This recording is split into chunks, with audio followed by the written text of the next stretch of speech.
Okay. Before I did Killing Them Softly, when I was 22, HBO gave me the biggest opportunity of my life at that time. They gave me a half-hour special, but this shit was not like a special, you know what I mean? It was like, it was generic. It didn't even have a title. It was just Dave Chappelle.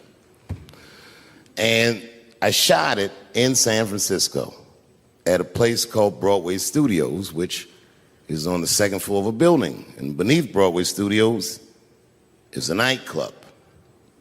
And the special was only supposed to be 30 minutes. And I got ready, I practiced, I did all the shit I was supposed to do. And the night that I taped, 20 minutes into my 30-minute set, I'll never forget this, music started blasting from the nightclub underneath. You could hear it real loud, and it fucked my whole show up, and I was devastated. I was a young man. I really believed in what I was doing, and I thought that my dream had been killed.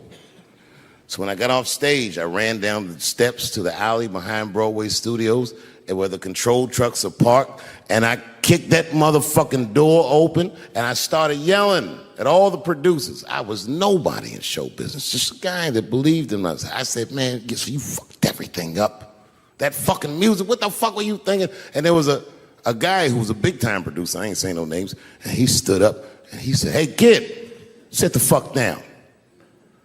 He said, we didn't ruin anything. He said, we made a deal with that nightclub to not play music, and they didn't honor the deal. And I said, who didn't honor the deal? And he pointed to a guy. I'll never forget it. It was an old white man sitting in the Ford Taurus by himself.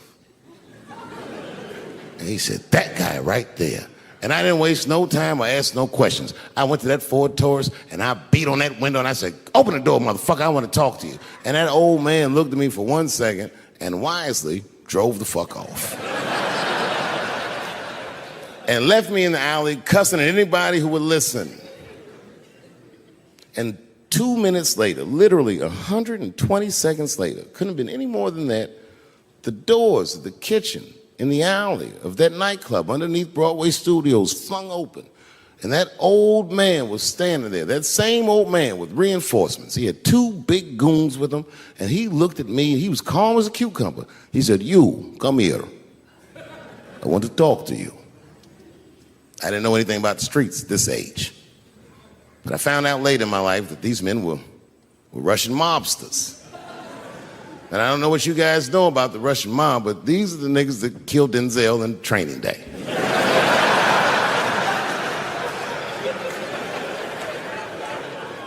And all the producers knew what I was up against. They said, Dave, do not go in there. And I said, fuck y'all. And I walked right into that kitchen, and they closed the doors behind me, and it got dark as fuck in there. And I knew, I'm not dumb, I knew I was in a bad situation. But you have to understand, I believed in what I was doing, and I didn't give a fuck. Just kept cussing at these motherfuckers, telling them how they ruined my life. And that old man couldn't believe that I was talking all this shit. And as soon as I took a breath, he stopped me gently. He said, hey, kid, listen. Your friends lied to you.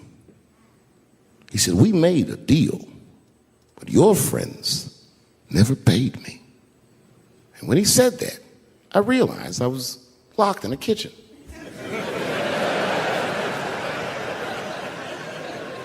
I realized he was telling the truth, which would make me wrong.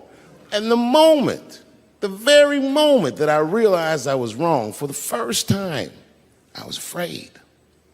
You see, it's a funny thing if you believe you're absolutely right. You can get drunk off the feeling of how right you are. That's why gay people are so mean.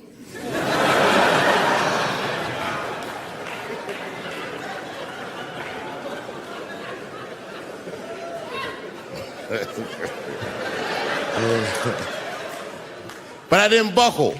You guys would have been very proud of me. I was scared, but I didn't buckle. I said, well then, sir, I owe you an apology. But I believe that no matter what reason that music was playing, it ruined my life. And that old man looked at me with sympathy in his eyes. And he walked over to me and he gently placed his hand on my cheek, which I gotta tell you, is a very emasculating thing to do. I was standing there looking at this nigga's hand on my cheek like,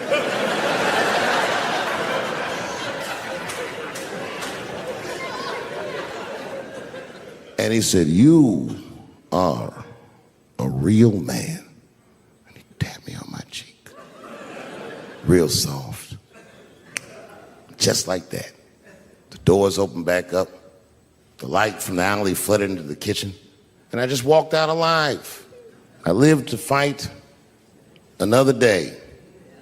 And in that moment, I learned one of the most valuable lessons of my life, and I have to share it with you. And that lesson is this. In your life, in any given moment, the strongest dream in that moment wins that moment. I am a very powerful dreamer. Yeah, I'm not lying.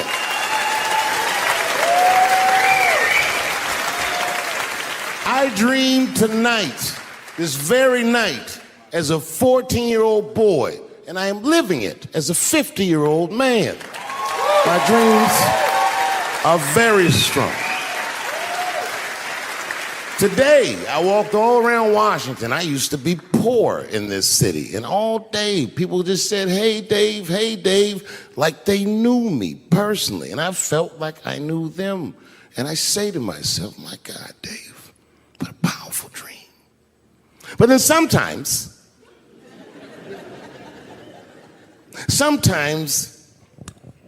I feel regular. Just feel like myself. Maybe I'll smoke some weed and be in some nightclub and feel shy. But I'll look across the nightclub and I'll see some guy that no one's ever heard of. But this nigga worked all week and got bottle service.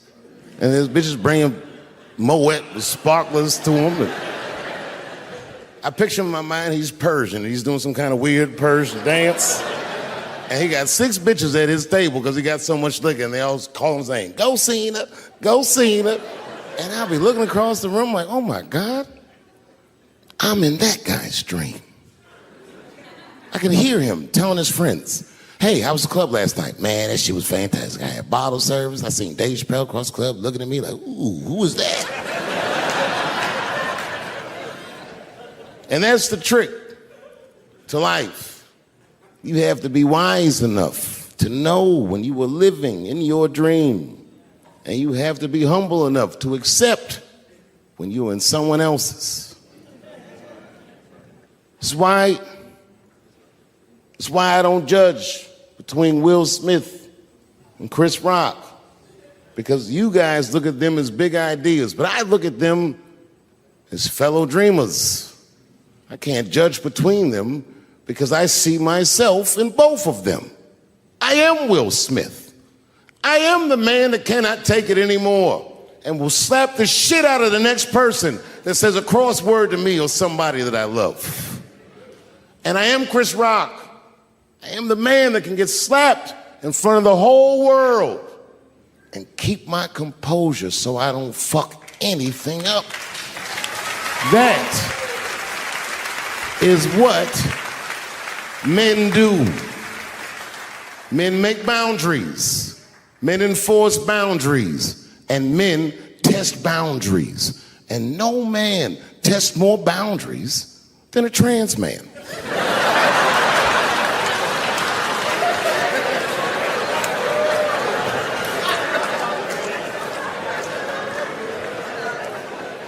When I see a fellow dreamer, I give them my utmost respect. Even if I don't understand what their dream is. I know a dreamer when I see one. And I've met many powerful dreamers in my life. None more powerful than a man who calls himself Little Nas X. I met this nigga at a party. I had no idea who he was. But the minute he walked in that party, I knew I was in his dream. Everybody in the party was another dreamer. Everyone was famous, but when that nigga walked in, he was dressed like C-3PO. He was shining.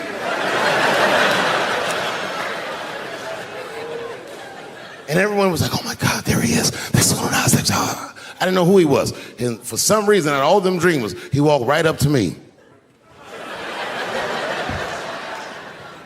And he said, I tried to get you in my video.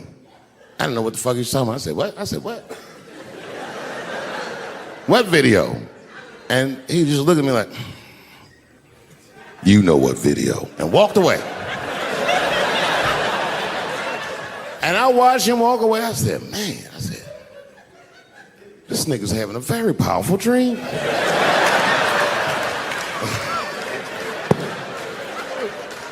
You know what it reminded me of? It reminded me of when we was in grade school. Remember in grade school, the teacher would ask everybody what they want to be? Timmy, what do you want to be when you grow up?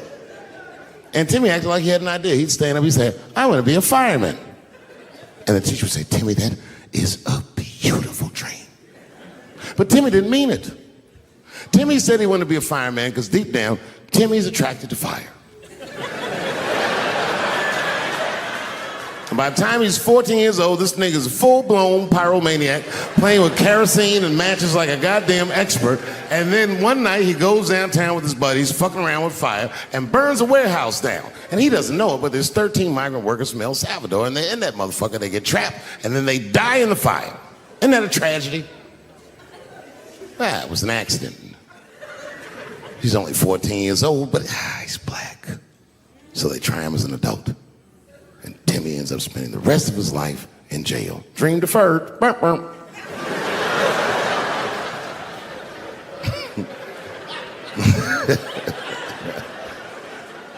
What about you, Billy?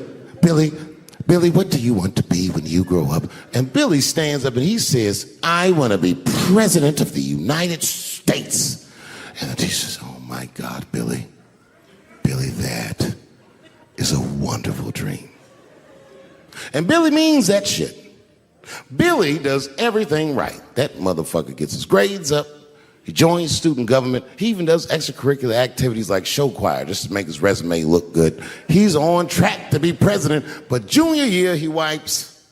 When he's 16, he gets his girlfriend pregnant and has to drop out of high school to make ends meet.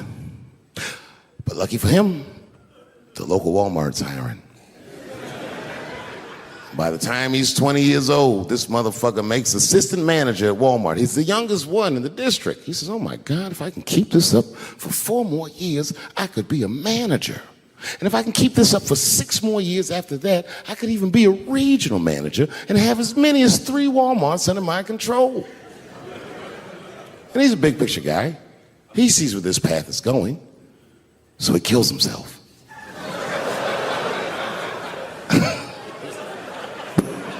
Well,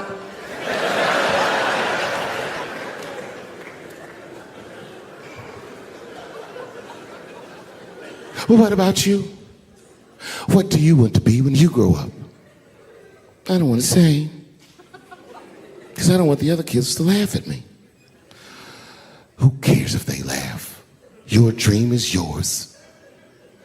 Own your dream so they can come true. Say it loud and proud. What do you want to be when you grow up? Little Nas X. That nigga stood up in front of the whole class. I want to be the gayest nigga that ever lived.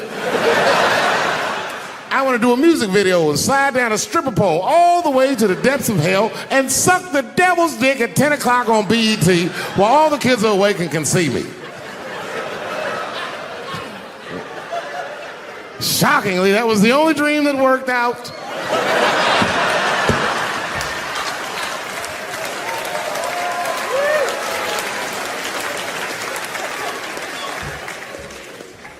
That's why I'm here tonight in the city where I built the dreams that I live. Because I wanted to tell you all that they came true. And I wanted to thank you all for making the man that I am today.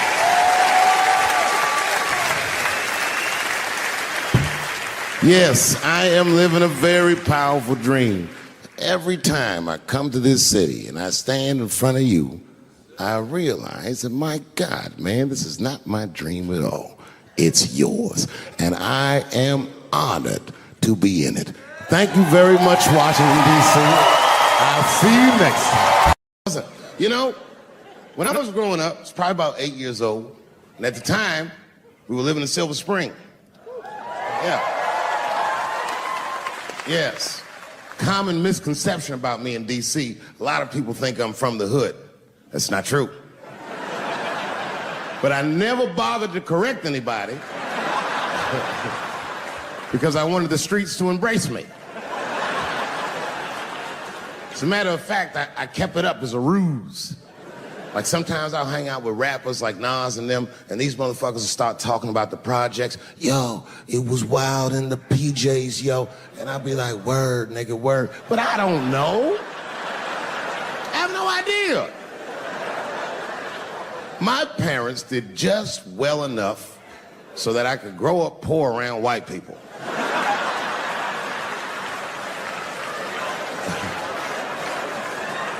And to be honest, when Nas and them talk about the projects, nigga, I used to get jealous because it sounded fun. Everybody in the projects was poor, and that's fair. But if you were poor in Silver Spring, nigga, it felt like it was only happening to you. I know the pain of that first sleepover at a white friend's house. And you come back home on Sunday and just look at your parents like, y'all need to step your game up. Everything in Timmy's house works. Remember the first time you saw that? In a cold winter, and to be at a white friend's house and see the motherfuckers in their living room without their coats on?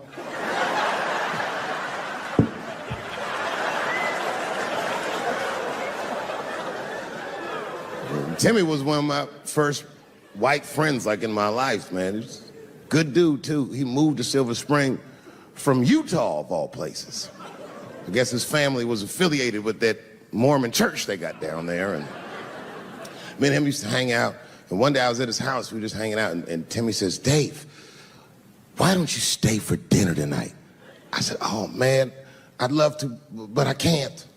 If I'm not home before dark, my mother will kill me. That was a lie. My mother had several jobs. I hadn't seen her in like 3 or 4 days. At that point in my life, it was my experience that white dinner wasn't delicious.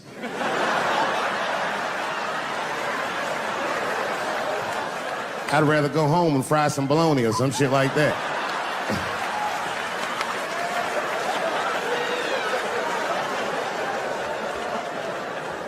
But then old Timmy threw me a curveball I wasn't expecting. He said, it's too bad you can't stay, Dave, because Mom made stovetop stuffing. I said, what the fuck, stovetop? Well, hold on, nigga, let me make some phone calls real quick. I had seen that commercial so many times, I had dreamt of getting my hands on some of that stovetop stuffing. And finally, I met a motherfucker that actually had a box of stovetop in the house. I couldn't miss this opportunity, so I pretended to call my mother. And then I came back and I said, Timmy, you're not gonna believe this great news. Mom said I can stay. And he said, fantastic. He said, why don't you come with me and we'll help set the table and then we can say the blessing. I had no interest in setting this motherfucker's table or saying these crazy ass Mormon prayers. I just wanted that goddamn stuffing. My hands first. My plan was simple. Wash my hands slowly, and by the time I'm done, the table will be set, the blessing will be said, and all that there will be left to do is eat. Went to the bathroom. I washed my hands very slowly. I must have been in there for about 10 minutes. And suddenly, one of his mothers came to the door.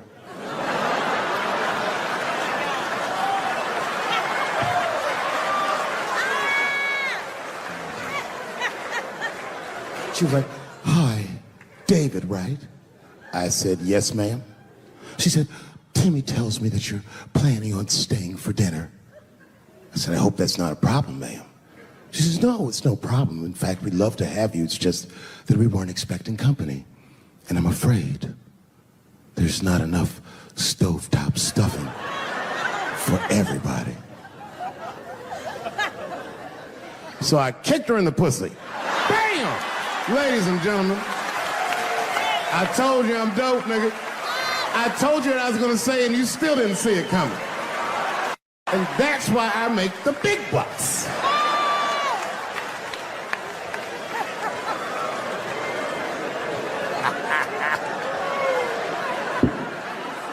Oh my God. But there's a more important reason that I would stop doing comedy right now. And this reason is the real reason that's been percolating, and it really is the crowd, not you. I'm talking about the crowd on the big stage. It's too hard to entertain a country whose ears are so brittle. Motherfuckers are so sensitive, the whole country is turned into bitch-ass niggas.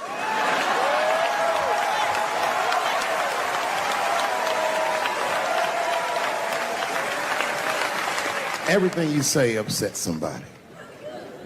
You know, I can remember when it all started. It was when I was doing Chappelle show. When I was doing Chappelle show, I used to do the show, and then on the weekends I do like concerts and shit like that. So I'm doing a concert, and there was a couple in the front row, beautiful couple. The wife was obviously Asian. You could see it in her face.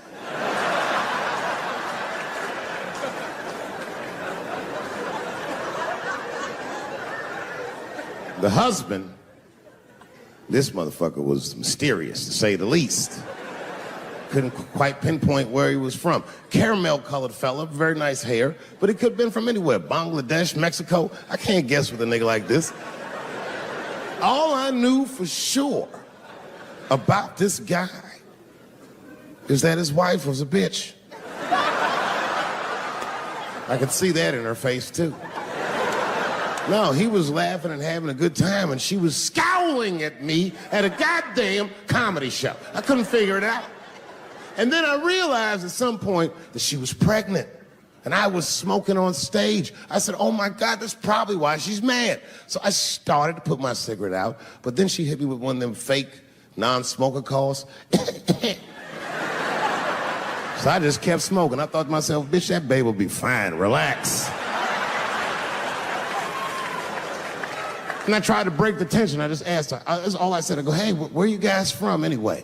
And I could tell that she was on to me. She goes, very condescendingly, she says, I'm from California. If you're asking my ethnicity, I am Chinese. He was like, I'm Mexican, bro.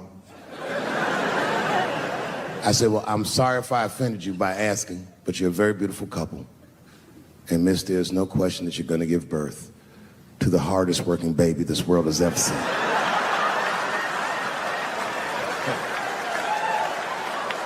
That's not a bad joke. She got very upset. She got up to leave immediately, but she didn't just leave. She had to take one last dig at me on the way out. I will never buy one of your fucking DVDs again, Dave Chappelle. I said, ma'am, with all due respect, Chinese people don't buy DVDs.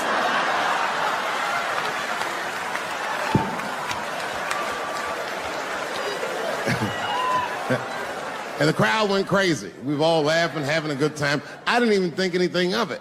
And then just 3 days later, this lady sends a fucking letter to my promoter telling him not to book me for shows anymore because I was, quote, racist, and I'm quoting her, insensitive to the nature of my interracial marriage. I was like, oh, word, bitch, I was.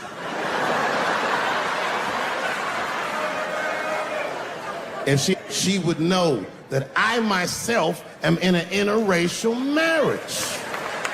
That's right. In fact, my wife is Asian too. Surprise, bitch, I'll see you on Thanksgiving.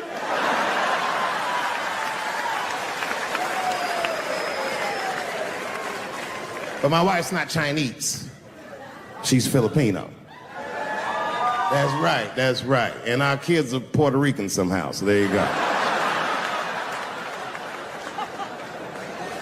But I don't give a fuck about interracial marriage. In fact, you know what? My mother is half white. A lot of people don't know that. Well, all right, you were a little too excited, but okay.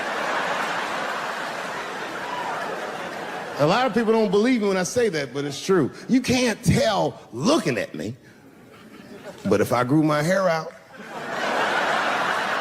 You would think you was at a fucking Cat Williams concert. My shit is beautiful. Beautiful. Thank you. Thank you very much.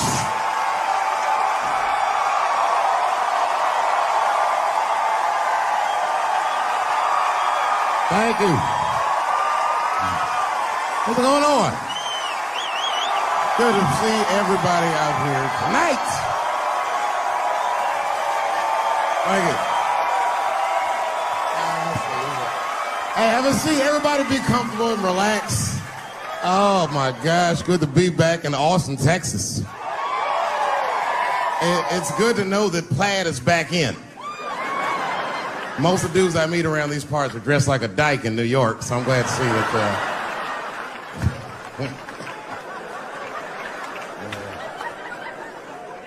Man, fucking Texas, this place is pretty good. Pretty damn good. You know, I was in Santa Fe the other night, and a motherfucker threw a banana peel at me. Yeah, that didn't feel so good. Of course, it was a white person. Not to indict the whites, I'm just saying. And then not only did he throw a banana peel at me, but it was premeditated. You could tell. You could tell the peel was too brown, you know what I mean? It was like, you didn't eat that banana recently, motherfucker. You had that shit waiting on me. And the whole crowd was white, so it just got instantly creepy, and everyone looked like they were looking at 12 Years a Slave or something. They were all just like...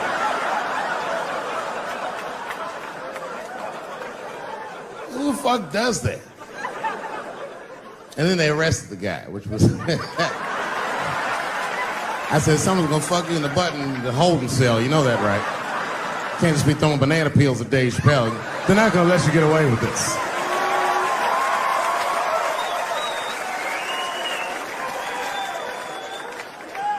And the press called me up like, do you have a statement? A statement? For a fucking banana peel? No! I don't have anything to say. This guy was like fucking famous for throwing a banana peel at me. 20 years from now, he's gonna be tucking his kids into bed and the kid gonna be like, Daddy, tell him about the day that you threw that banana peel at that nigger in Santa Fe. Boy, I'll tell you what, that black motherfucker saw his name up on the marquee about a week before. I said, man, if I could just get close enough to meet him. Throw a banana on that nigger and show him how. Fucking banana gate. I didn't even want to press charges. You know, this has happened to me before. No, sir, it's not a banana. I live in Ohio, right? So this like a few winters ago. Oh, I didn't know you would ever clap for that. Well, all right. That's the first time that shit's ever happened. Ohio! Anyway, I live amongst the whites. Small town in Ohio. And it was wintertime, and it had snowed recently, so there were huge snowdrifts on the street. I was walking with my sister. Now, my sister was dressed in all Muslim garb, as were her children. And I was dressed as Dave Chappelle. And we were walking and just talking about something, and a car sped around the corner, and the window came down, and somebody threw a snowball and hit me right in my shoulder. I didn't know what was going on. Why was this happening? Because I'm black? Because she's Muslim? Because I'm Dave Chappelle? I couldn't tell. But again, I knew it was premeditated. Because who the fuck has a snowball in a warm car? Way through, lady, because he went around the corner and got stopped at the red light. He was caught in the traffic. So then I ran out into the street and I just tapped on his window. Hey, my man, can I just talk to you guys for a second? Come on out for a second. I just want to talk to you. There's 4 young white dudes in the car. They were like, just chill, bro. I said, relax. I just want to talk. Now, this is an old black trick. Really, I didn't want to talk. I was going to fuck them up.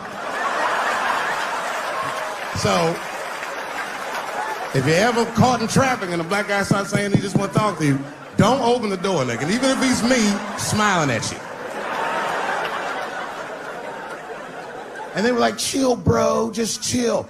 And then the one guy in the back seat, I don't know what, he was just cockier than his friends. He was like, fuck it, man. I'll get out the car. And I started yanking on his door. Let me help you, motherfucker. Let me just help you out. And I didn't notice his window was down. And he threw a snowball that shit hit me right in my chest. Pow. He said, fuck you, you fucking nigger. And then the light turned green and they sped off. And I smiled from ear to ear. I looked at my sister and she said, I got the plates. And I was happy as shit because throwing a snowball at a motherfucker is a misdemeanor assault. But if you call me and me and my sister start dancing, we gonna send this motherfucker to jail. Now I didn't notice it, but while I was yelling at him, a crowd of all white people had formed because it was an all white town. And I was like, uh-oh, I thought I was gonna get jumped. And one of them white guys stepped down and was like, I didn't like that at all. This is not what this town represents. I don't want this goddamn stuff in my vicinity. And another white guy was like, yeah, I didn't like it either. And then an old white guy stepped out of the crowd and said, young man, if you're going to fill out a police report, I would like to come with you and do the same. I said, you guys would do that for me? And the whole crowd said, hooray! I said, come on, y'all. I look like Malcolm X going to see Brother Johnson with a trail of white people.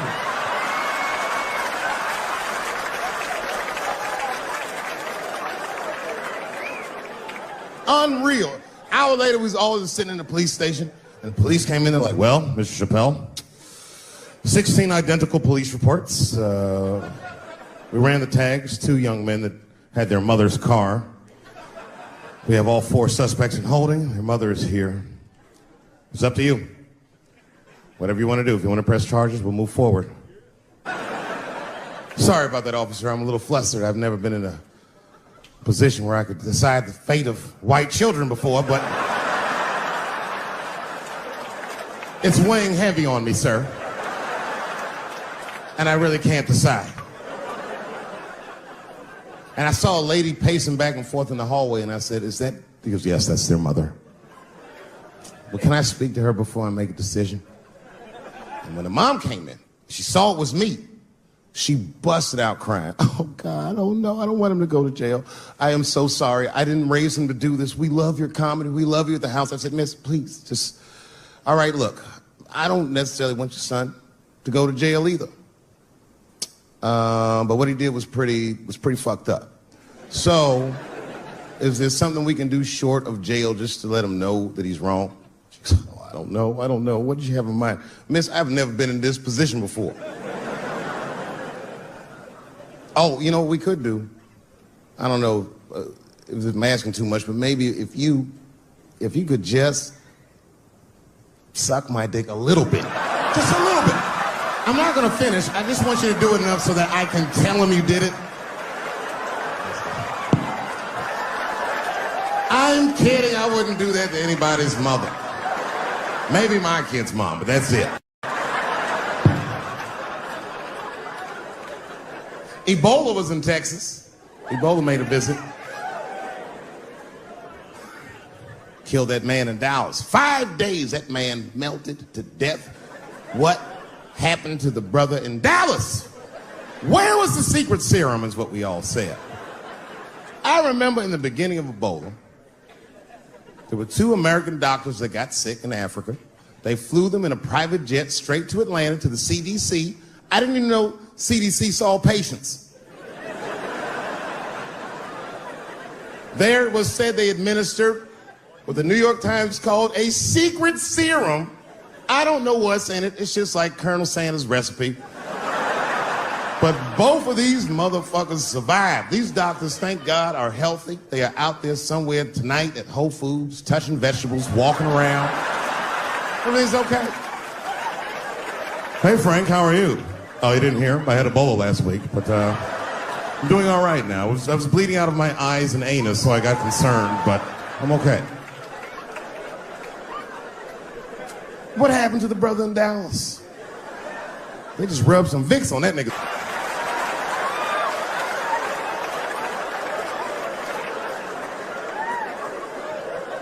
I knew he wasn't gonna make it. I already knew. Sad. I saw in the New York Times, they said Ebola is the new AIDS. Whew. Isn't that something? Here I am thinking that old AIDS was working just fine. And they already have a new AIDS out. Isn't that amazing how they do that? Isn't it weird how there's a disease that just starts in 1980 and it doesn't kill anybody but niggas, fags, and junkies? Isn't that a fucking amazing coincidence that this disease hates everybody that old white people hate?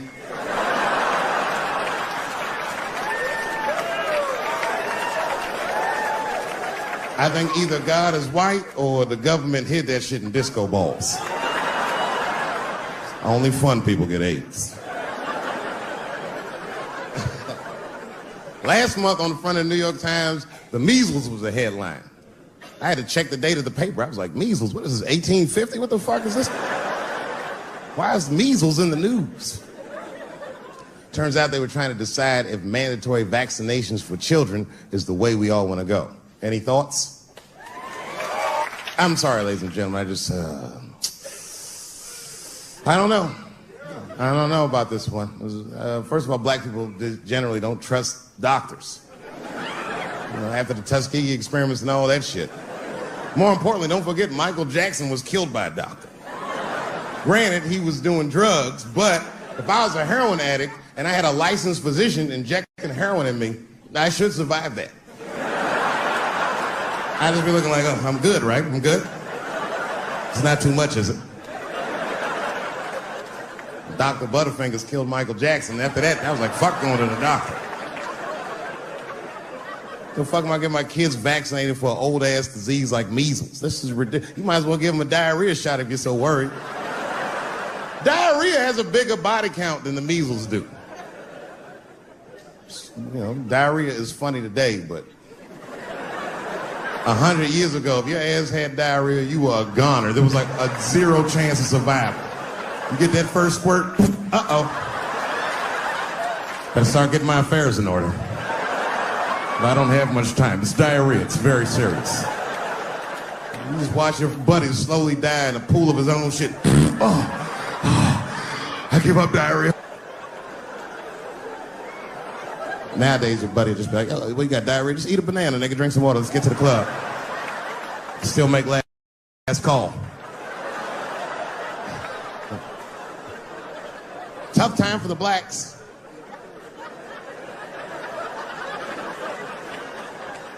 These are not good times for the blacks. I don't know if you know what I'm talking about, right? Police are killing us again. It's a very unfortunate set of circumstances because we were doing very well.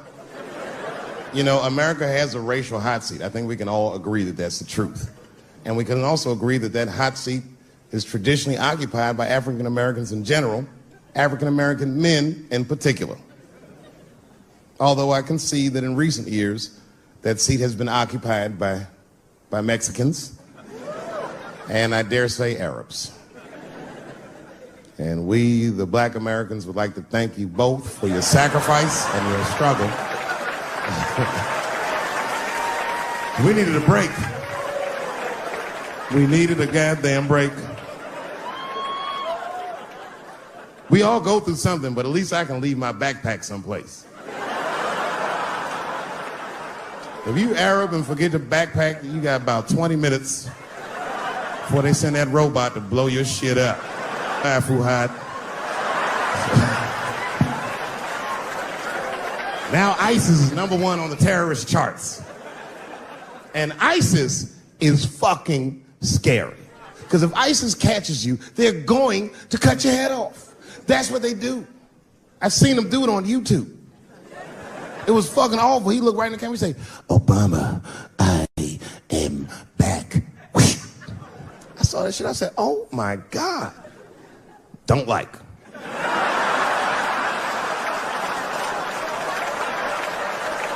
How is this guy cutting people's heads off on YouTube? I can't even post a dick pic, and this motherfucker is decapitating people. I'm gonna have to change my settings.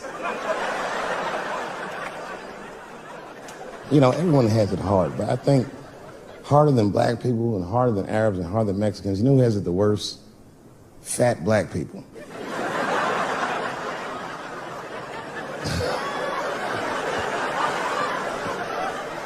It's hard for white people to understand, but that's what I'm saying is very true. Fat black people have a really rough road because all manner of things kill white people. But you know what kills more black people than anything, more than police and terrorism? Salt, nigga. Regular. Here, white people are getting Ebola cures and shit, and meanwhile, I'm dying from fucking the flavoring.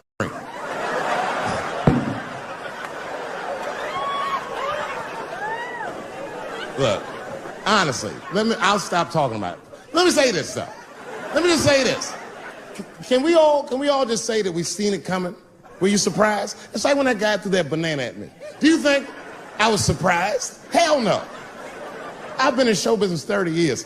I was expecting this banana. I knew one of these nights, it's like somebody gonna throw a banana at me one of these nights, niggas. Because that's how it starts, with the name calling. Like that Paula Deen. Remember Paula Deen got fired from the Food Network?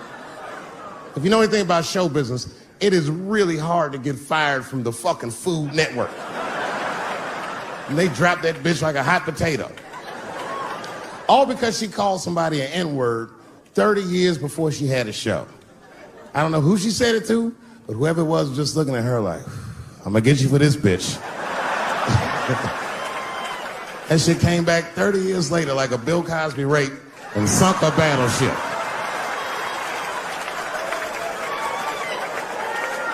And every black person was mad, but we weren't like that mad. I was just like, well, how's this bitch gonna call me a nigga when she taught me how to fry chicken? That's not fair.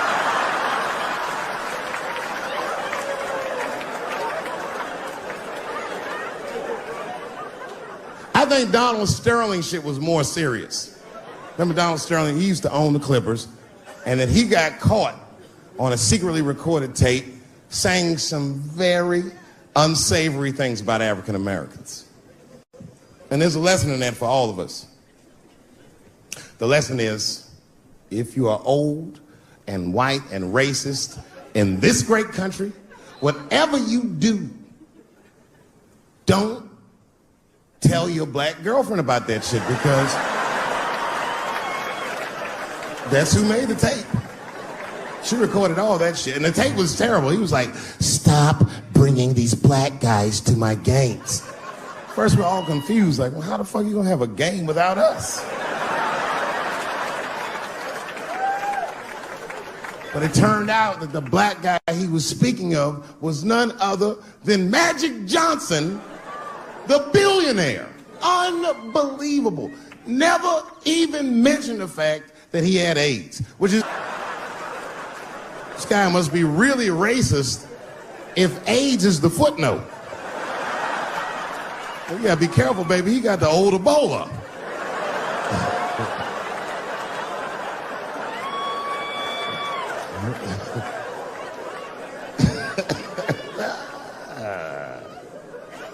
You can say what you want about that girl, but I'm gonna tell you right now, she is a goddamned hero. Because you might have thought these things were happening before, but now you can see it all in front of you without a shadow of a doubt. That shit actually went down. She sucked that old guy's dick. She really took one for the team on that one. That's really gross. This dick is like 80 years old. It's like tasting history. Like 5 wars on it, civil rights movement, the Great Depression. This guy's been fucking from 40 years before Bill Cosby's first rape. This is a very old man. It's a very old penis. But all that shit is still, it's just name calling. Like, name calling does not break the modern black man. That's not gonna do the trick. I don't give a fuck about that. Like, if I went to Kentucky Fried Chicken, Ku Klux Klan hood on top of their head, what do you think I'm gonna do in this day and age? Run out of Kentucky Fried Chicken? Not if I'm hungry. I'll go straight to the front. Hey, man, let me get a 2-piece. I don't give a fuck what he says. You want a biscuit with that, nigger? I thought it came with a biscuit. What's all this attitude? I want a 2-piece. Chop, chop. You know what it is. But I'm not going to be mad. Why would I be mad? He's the one that's got to work at Kentucky Fried Chicken, not me.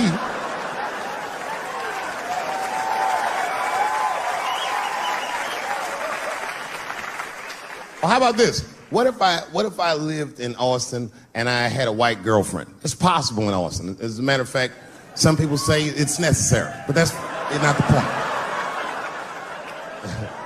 And me and my white girlfriend at home one night, and we're just doing what lovers do. Maybe she's butt naked, and she's down on one knee, giving me a hand job. I love a good hand job. And she's really jerking me off. You know, getting her obliques nice and tight. I got a huge dick, so she's like, And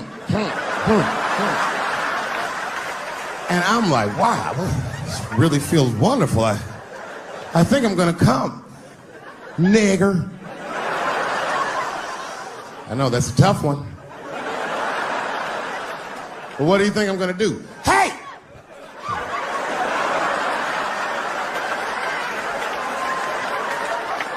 That's no time for integrity, ladies and gentlemen. I'm busting that nut in her face. I'll sort through the ethics later. But I'm what they call a man of his word. If I say I'm coming, oh, I'm coming. I don't give a fuck what happens. God forbid somebody could shoot me. If I say I'm coming, it's still like, oh.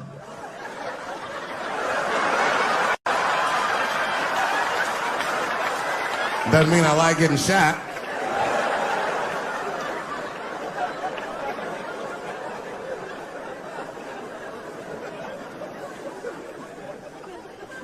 Boy.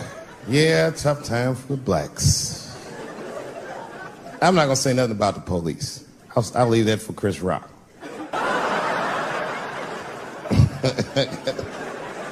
The other big sports story was fucking Ray Rice's tape. Anyone see that Ray Rice tape? I can't stop watching it. It's fucking awful. It's the most violent thing I've seen happen to a woman that was shot in color. Really fucking bad. Like, if I could have froze time at that moment and gave Ray Rice some advice, I don't think there's any way possible I'd be like, you should punch her in the face. It's a fucking terrible idea. At the same time, I also believe she shouldn't have rushed him. What the fuck was he like? Yo, you can't beat him. It's don't rush a motherfucker that's trained to stiff arm people in the clutch. He's gonna get the upper hand.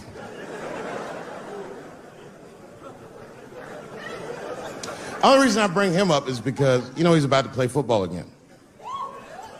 You didn't know that? The NFL was told by a federal judge that they had to reinstate Ray Rice because he was transparent with their investigation. He told them exactly what he did, and they can't just change your bit. That's like if I'm hanging out with my buddies and I'm like, hey guys, guess what I did last night? I fucked this big fat girl I met at the club. And they're all like, oh shit, Dave, that's crazy. And then they see a tape of me doing it, and they're like, we can't hang out with you anymore, Dave. That's not what this crew is all about. I'll be like, what? I told y'all what I did. What's really fucked up is the tape was made before they were married. Isn't that weird? I don't know why she'd do that. I don't even know why he would do that. As a guy, would you want to live with a woman that you had once punched in the face with all your strength? That's some very bold color purple type shit. Sealy, come out here and shave me.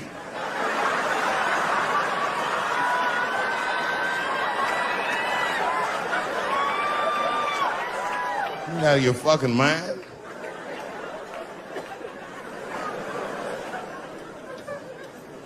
I had to ask an older friend of mine just to get some perspective. This older black dude. Actually, the fairest person I've ever met. And I asked him, I just said, hey man, I said, did you see that Ray Rice video? And instantly he was like, David, that shit was disgusting. I wonder what she said to him.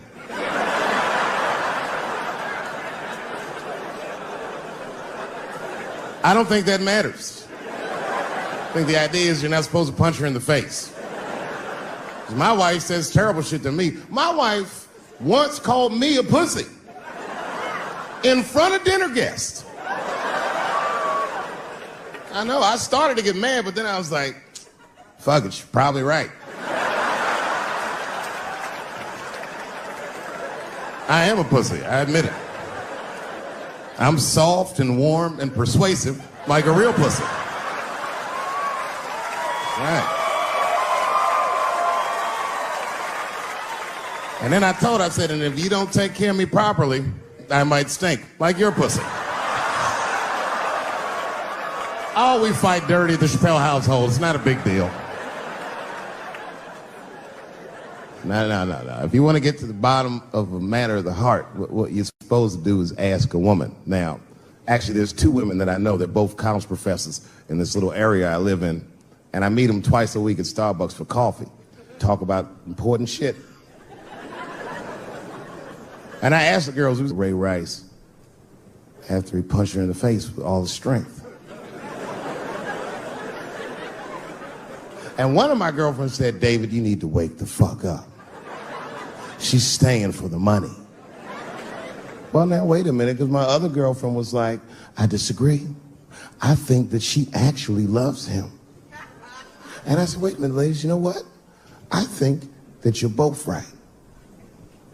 And what I was doing when I said that was preserving the possibility of a threesome with these bitches. I've been chipping away at this pussy one cup of coffee at a time for like 4 years. I was gonna throw all that hard work away over some Ray Rice shit. I don't care that much.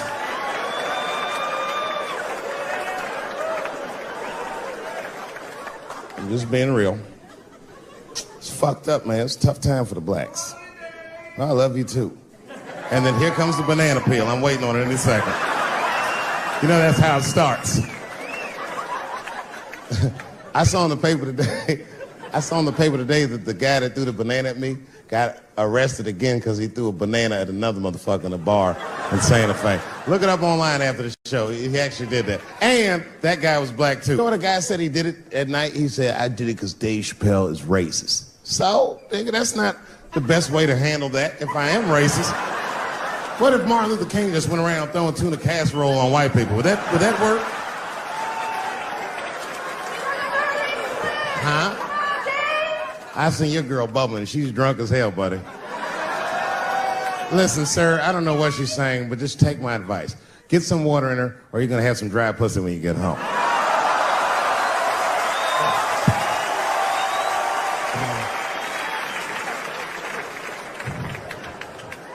His dick's gonna be shaped the fuck up tomorrow.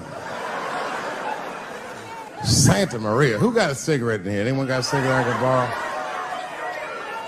Yeah, you fella. Yeah, please. Well, let me see this. This is a Marlboro menthol. This could have been anybody. If it was a Newport, I'd be like a black dude threw that up. But a Marlboro menthol, that's one of them riddles.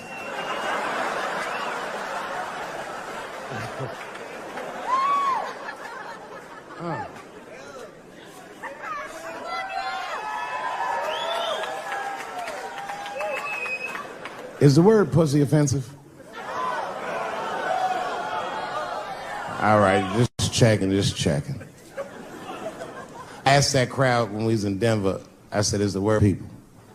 One was a woman in the front, she's older than me, maybe around my age, definitely a feminist. You know what I mean? Short haircut, plaid shirt, you know what I'm saying? And she didn't say it offended her. What she said is, she said, I'm uncomfortable with that word. And I was like, really? You? And then before I could ask her why, there was one other guy, he was in the balcony. Now, I don't think he was saying this to me, but he said this. Everybody heard him say it. He goes, it's delicious.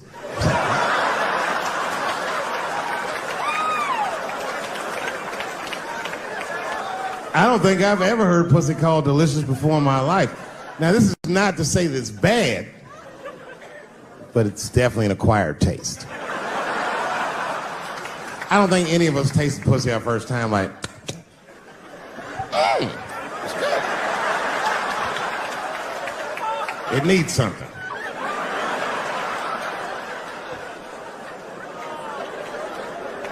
You know, it's illegal for a gynecologist to say the word pussy.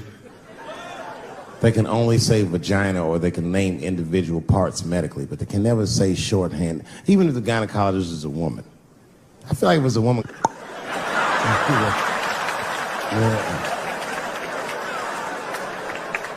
I don't think men should be allowed to be gynecologists. That shit is a conflict of interest. Even when my wife was pregnant, we used to go to the gynecologist. And he'd put her legs up in that stirrup like this. He'd be like, all right, Miss Chappelle, just try to relax. I'd push her, back up, motherfucker, I got this. Just tell me what to look for.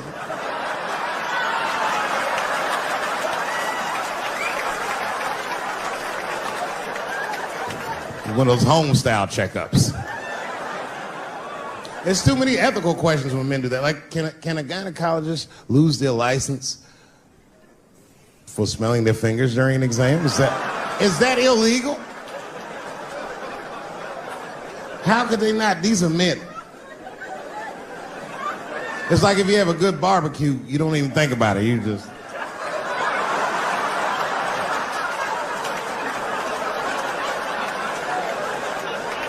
The word pussy is only offensive if you're older. People my age and younger, I don't think we dance to that shit. That song come on the radio, say, I beat the pussy up. That's not a song. It's like nothing like a love song. There's no tracks of his tears, no midnight trains to Georgia. This man simply beats the pussy up. Unbelievable. You don't even know if he's having sex with these women. They might just pull their pants down. He'd be like, bah! G-Unit.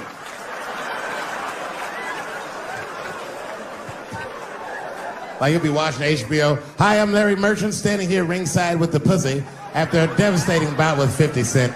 Pussy, come over here and let me talk to you for a second. My God, you look terrible. Your lips seem to be swollen. You're bleeding a little bit.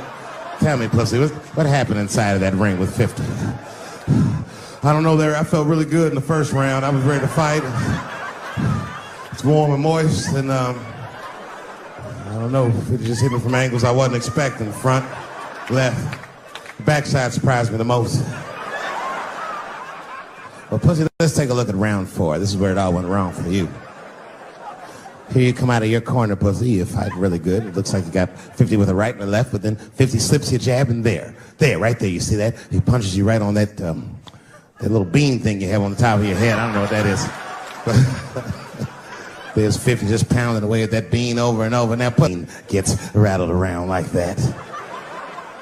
I don't think I was thinking anything, Larry. You know, I'm a real good defensive fighter. It's real hard to get to me. I've never been punched directly on my bean before. As a matter of fact, most fighters don't even know that bean exists. I guess he just hit me there and I lost control of my legs. I don't know what else to tell you. I like when Lil Wayne talks about pussy. Lil Wayne used to have that song. He'd say, I got a bitch that plays movies in my jacuzzi. And then it goes like this. Pussy juicy. That shit always makes me laugh. Because no guy says that, you know what I mean? Only Lil Wayne would say some shit like that. If he was fucking a girl, she's like, is this pussy good? And I can be like, it's juicy. It's good. The pussy was juicy. That's why I'm not Lil Wayne. Because if I was in a hot tub with a girl and I could tell that the pussy was juicy while I was in the hot tub, I'd probably get out of the tub. I'm a germaphobe. I just picture Lil Wayne like, what is this strange oil floating in my hot tub water juice? That shit was so funny to me, I must have wrote like no less than 40 jokes with the punchline pussy juice. And all of them work to some degree 100% of the time. I'll do one more just so you believe me, okay? All right. And this next piece, it's a special episode of CSI. For some reason, Lil Wayne is guest starring as the lead detective, okay? That's the setup. Are you ready? Here it goes. Has anyone else been on this crime scene? No. It's very strange. This place is virtually undisturbed. No forced entry.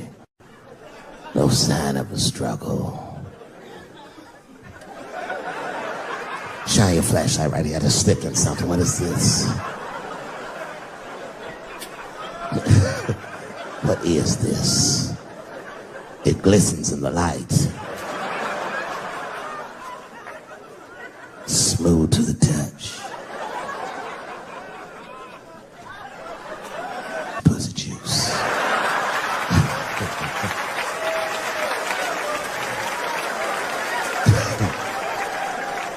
She must have been sitting Indian style. 39 more where that came from.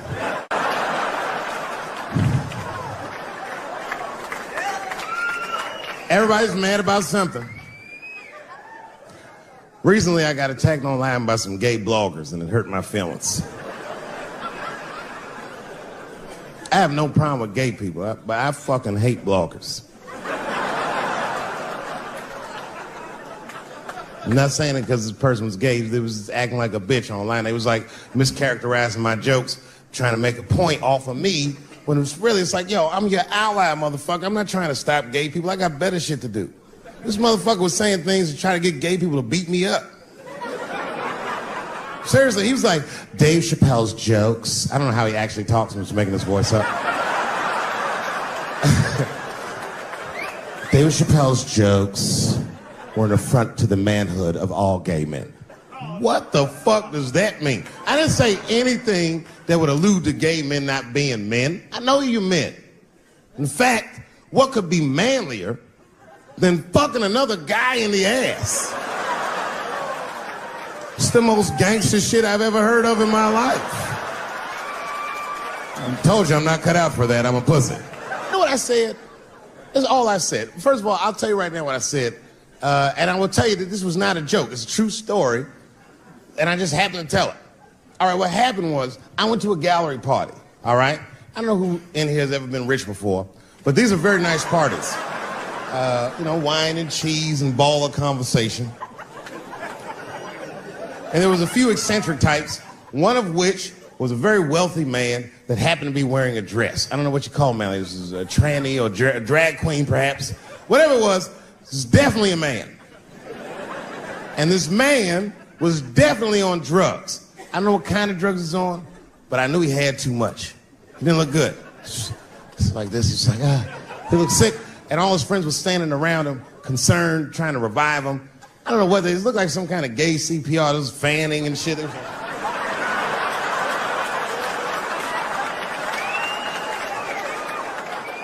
I saw all this from a distance. Now, I should have minded my own business, but I got curious. I was like, oh.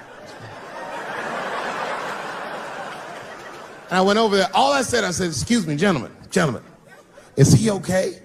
And then they looked at me like I was evil. She is fine. I'm sorry, I didn't know this is what we were doing. Here's my thing. I would support anybody's right to be whoever they feel like they are inside. I'm your ally in that. However, my question is, to what degree do I have to participate in your self-image? Is it fair that I have to change my whole pronoun game up for this motherfucker? That doesn't make sense. Seriously. If I put on an Argyle sweater and I'm like, hey, everybody, I feel like a white guy in this sweater and I want some goddamn respect and a bank loan. That's not gonna work. Give a fuck how I feel. Why should I give a fuck how you feel? Nigger is a pronoun. But there was no time for philosophical debate. This was an emergency situation. I said, fine. Sorry, guys. I was just worried because she looks terrible. And she just fell off the bench. Appears that her dick is popping out of her dress. You mind if I call an ambulance, champ? I'd rather not be at a party where a tranny ODs. There's too many questions to answer.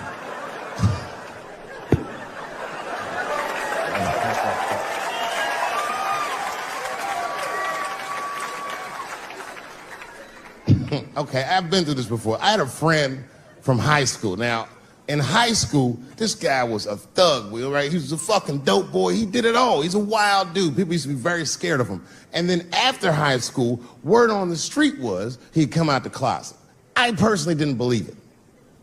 I bring him up because last year, he calls me out of the blue like, yo, what's up, man? I got your number from so-and-so, and I heard you're going to be in New York doing a show. Could I get some tickets? I was like, fuck yeah, get some tickets, man. How you been? He said, well, we'll catch up at the show, man, but yo, I appreciate it. I'll see you soon. I said, all right, man, take care. And I was about to hang up, and I couldn't resist. I was just like, hey, nigga, I heard you was gay. What's going on with that?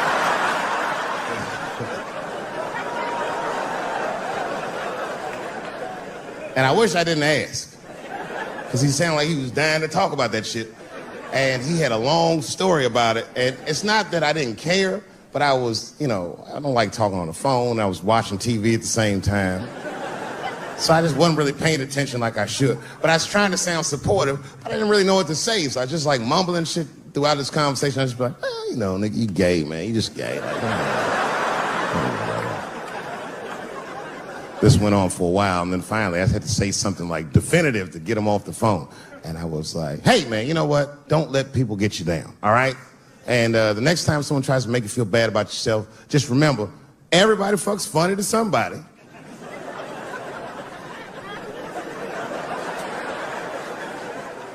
He didn't like that shit.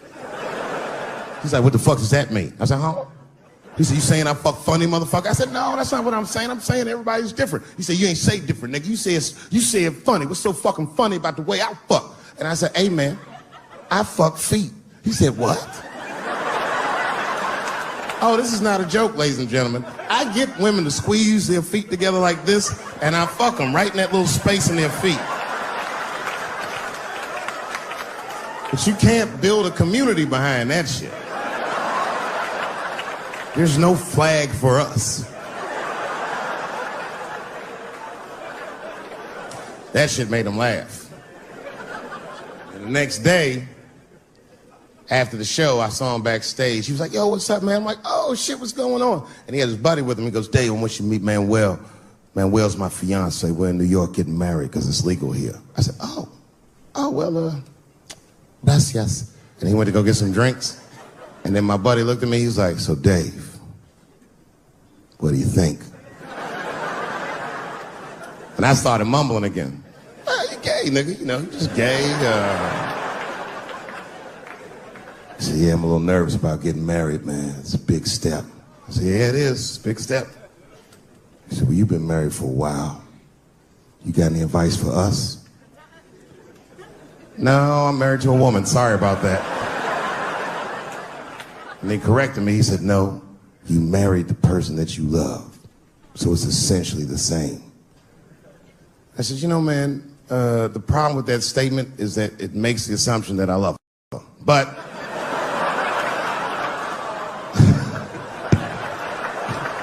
you guys lighten the fuck up. Of course I love my wife.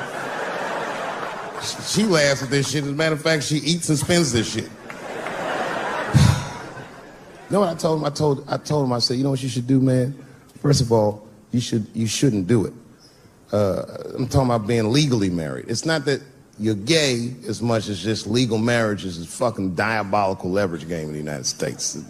I'm just being honest. Devoid of religious significance or the idea of love, marriage is nothing but an awful contract that you shouldn't sign.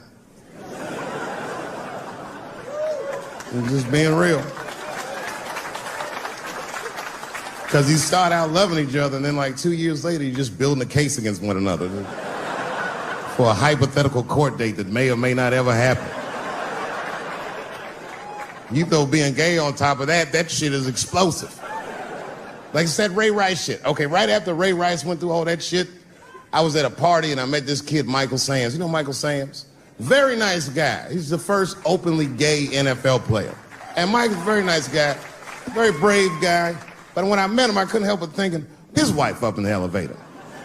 Is that domestic violence, or is that just two niggas working shit out in the elevator? You know what I mean?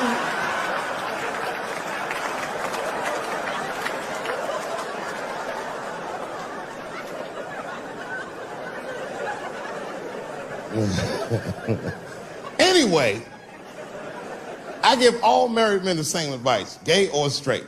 Get a dog. This dog will love you all the time, but she's not going to. It's real talk. Xin chào các bạn nha. Chào mừng tất cả các bạn đã quay trở lại với kênh YouTube này của mình nha.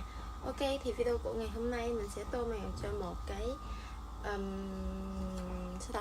Kiểu nó sẽ nghiêng về là những cái mặt nè. Thứ nhất là mặt trời, thứ hai là mặt trăng, ba là ngôi sao. Thì nó sẽ nghiêng về mấy cái gì gọi là cái gì nhỉ? Cái hiện tượng tự nhiên hết ta.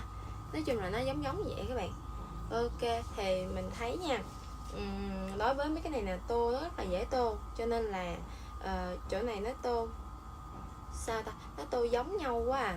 Kiểu nó sử dụng có một màu thôi, cho nên là mình sẽ tách ra. Ví dụ như cái mặt trời tô có một màu vàng thì có thể là mình sẽ tô hai màu, tại vì viền ngoài và viền trong này. Rồi ok, thì bây giờ mình sẽ bắt đầu mình tô cái viền bên ngoài. Mình sẽ tô viền bên ngoài thôi. Mặt trời thì màu vàng, thì cái viền bên ngoài nó phải có cái màu gì để nó... I know I've been gone for a very long time. And unbeknownst to you, it was a difficult 10 years. I'm not going to take you through all the agony I've been through, but it was tough. Some of it you might have seen. I don't know if you ever saw on TMZ the big headline, Dave Chappelle drunk on stage in Detroit. Well, if you saw it, I wasn't drunk. I had smoked some reefer with some rappers. Yeah. I don't know if you know anything about hanging out with rappers, but their weed is very strong. Stronger than what I was accustomed to. The article goes on to say I was booed off stage, which is also incorrect. I was booed. I did not leave. It was a long bump. It was a fucking nightmare. 2 puffs of weed, that's all it was. 2 puffs. I never had that happen when I take 2 puffs of weed. I looked at the guy next to me, I was like, I'm gonna bomb nigga, I can feel it. And that guy called my name, Dave Chappelle. Niggas was like, you know, normally when you do a comedy show, you guys don't know what it looks like up here, but niggas be just looking up at you like. That's how the show started. Didn't take long for the faces to switch up, like, what the fuck? They started looking amongst themselves. So I knew I wasn't doing good. I don't remember what I was saying. It just took one person to break the ice. It's a black lady with the Ford Motor shirt on. She stood up suddenly. Fuck you, Dave Chappelle. I said, excuse me? She said, I worked all week for this shit, and this show sucks. And in a weird act of racial harmony, a conservative white guy stood up and backed her up. Yeah! The whole crowd band together and started chanting, we want our money back. We want our money back. I said, oh shit. I snapped out of it. Good people of Detroit, hear me. Hear me now. You will never get your fucking money back. Fuck that. I said, I'm like Evel Knievel. I get paid for the attempt. I didn't promise this shit would be good. Boo, they said, fuck you. This went on for a long time. And then after the show, I felt so bad, I took half of the money from the show, thousands of dollars. I said, I'm gonna give this to charity. You know what I did? I bought $25,000 worth of bubble gum and drove around Detroit and handed it out to the homeless so they could chew it and still be hungry.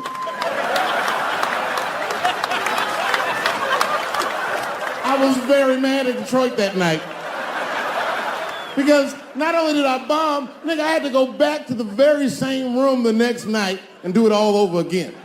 Fucking nightmare. That would be like if you were having sex with a woman and for some reason, this would never happen, but for some reason, she had a mouse trap in her pussy. You get caught in the trap.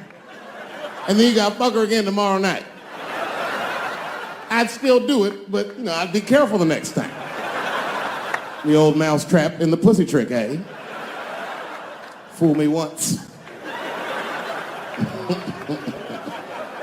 But we've already been through it, like Michael Jackson. Remember when they said all that shit about Michael Jackson? They never proved anything till his dying day, but they said that he did some very heinous things. And one time I watched a documentary about it. They were talking about all the shit Michael Jackson allegedly did. And as they were saying all these allegations, they started showing pictures of his home, Neverland Ranch. You ever seen Michael Jackson's house on television? Well, the short of it is, there's a lot of things for kids to do at that place.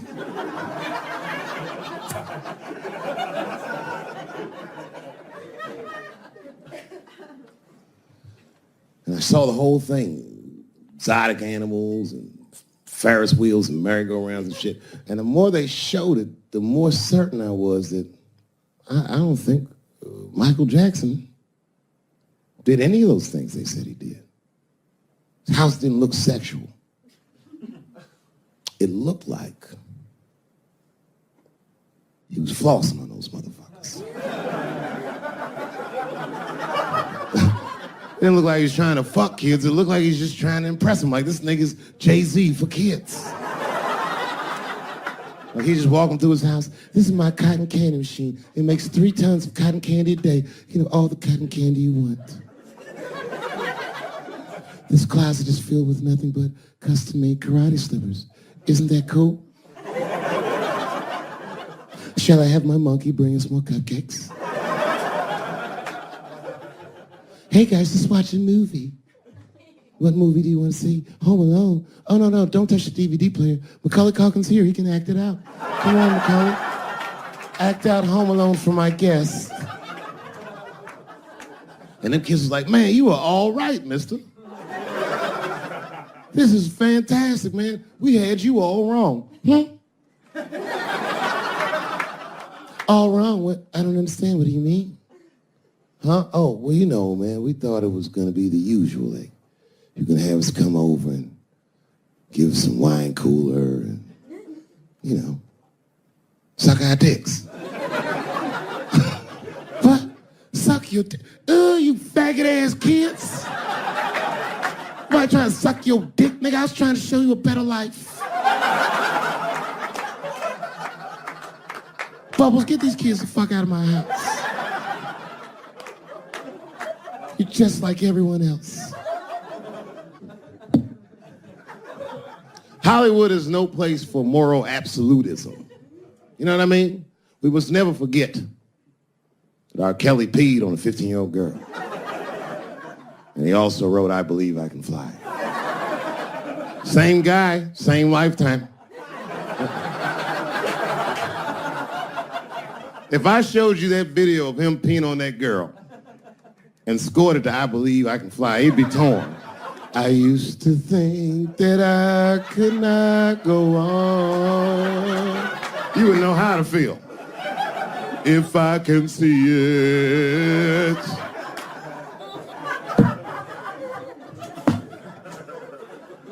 It's okay, my career ended many years ago.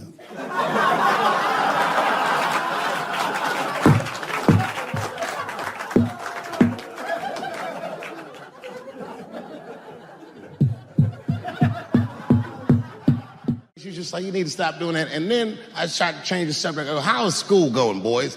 And my sons tell me, well, we didn't have school today, technically. I'm like, well, what's going on? He said, well, there was like a school shooting drill. I never heard of this. You know what this is? They have drills that they make kids do where they practice what to do if somebody comes to shoot up their school. I'd never heard that before. I was like, what the fuck? Then I had to tell my sons the truth. I didn't want to tell them this shit. Son, listen to me. Fuck that drill. If somebody comes to your school and wants to shoot it up, I'm just going to be honest with you. You probably going to get shot, nigga. I'm just being real. You got a famous dad. I talk a lot of shit. They're going to be gunning for you, little buddy. Just stay low and run in a zigzag pattern and don't try to save anybody, son. Do you understand me?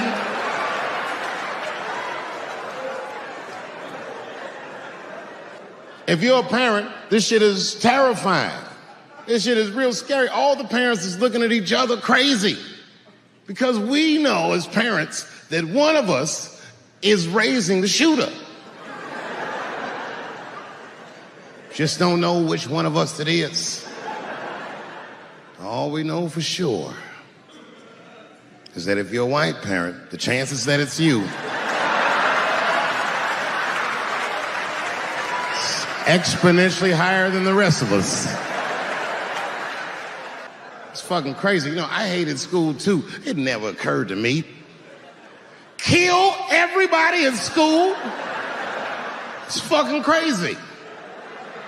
Just do what I did, nigga. Try some things. Have you skipped school, nigga? Skip school. Take a walk and meet some other kids. Fuck school, nigga. You know what I said? That's all I said. First of all, I'll tell you right now what I said. And I will tell you that this was not a joke. It's a true story. And I just happened to tell it. All right, what happened was I went to a gallery party, all right? I don't know who in here has ever been rich before, but these are very nice parties. You know, wine and cheese and baller conversation. And there was a few eccentric types, one of which was a very wealthy man that happened to be wearing a dress. I don't know what you call him, man. This is a tranny or drag queen, perhaps. Whatever it was definitely a man.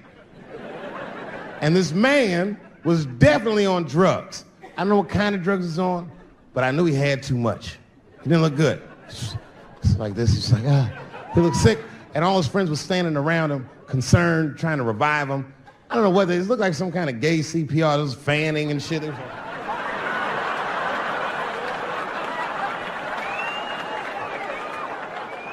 I saw all this from a distance. Now, I should have minded my own business, but I got curious. I was like, oh.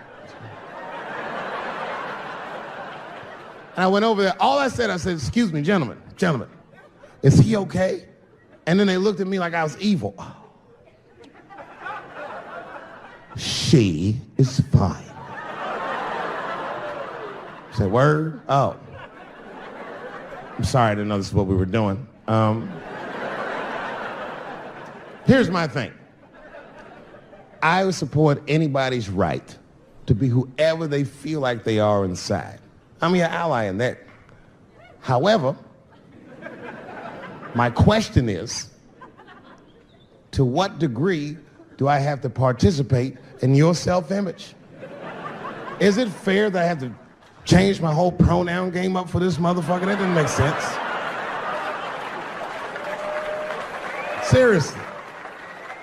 If I put on an Argyle sweater and I'm like, hey everybody, I feel like a white guy in this sweater and I want some goddamn respect and a bank loan. That's not gonna work. Give a fuck how I feel. Why should I give a fuck how you feel? Nigger is a pronoun. But there was no time for philosophical debate. This was an emergency situation. I said, fine. Sorry, guys. I was just worried because she looks terrible. And she just fell off the bench. Appears that her dick is popping out of her dress. You mind if I call an ambulance, champ? I'd rather not be at a party where a tranny ODs. There's too many questions to answer.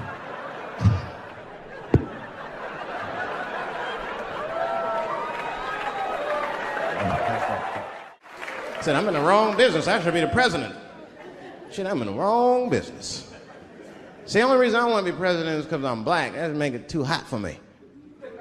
I mean, you know what I mean? I think it could be a black president one day, but you don't want to be the first one. I mean, second or third, that's fine, but that first nigga better watch out. I'm going to tell you that right now. Too hot. I mean, I'd be the first black president. I don't think that nobody would really, really hurt me. I'm sure somebody would want to hurt me, but I don't think they'd touch me because my vice president will be Mexican for a little insurance.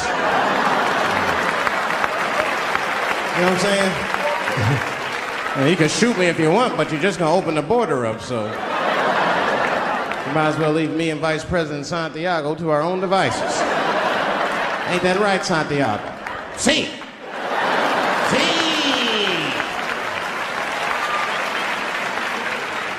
Elian can stay. Don't worry, I don't got no Elian jokes. All I'll say about Elian is thank God he's Cuban. Because if he was Haitian, you'd have never heard about his ass.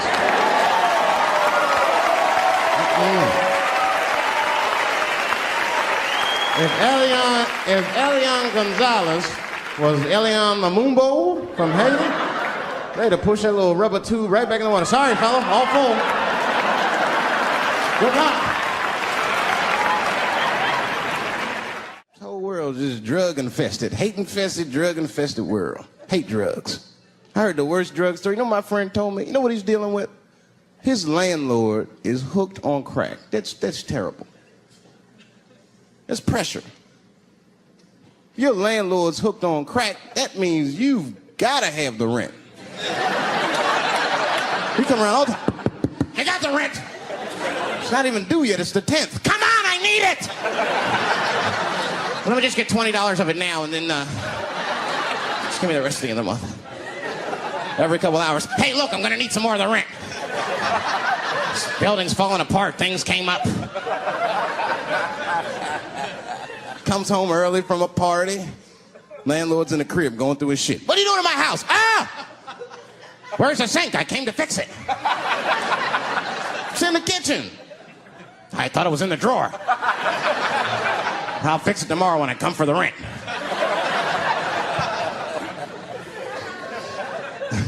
You know what I hate about drugs? I hate when like people my age and older get hooked on crack. I hate that shit. You're too old to be experimenting with the drugs at a certain point. You should be past that. You ain't doing it by a certain point, you just miss it. Drugs are really for old people anyway. You 75, you've earned the right.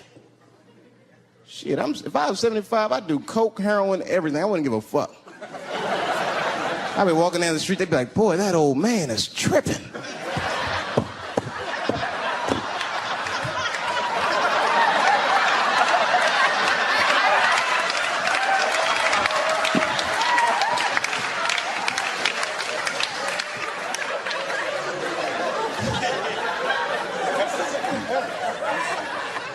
Can't do everything. Maybe weed. If you're gonna do something, do a little weed. Smoke weed. Weed's not as bad as everything else. Weed is a background substance. You know what I mean? You can smoke some herb and still function. And you ain't crisp, but you'll function. Nothing higher than weed, though. I made that mistake one time. I was at a party, some guy gave me some shit. He's like, here, man, take this. It's fucking mushrooms. I took it, I forgot all about it, you know. Then a couple days later, I found that shit in my pocket. I'm thinking, why not? Because I'm thinking it's like weed, some background shit. I planned my whole day out like it was weed. I'll chew this shit up, then I'll go to the barber shop, get my hair cut, and then I'll see a movie.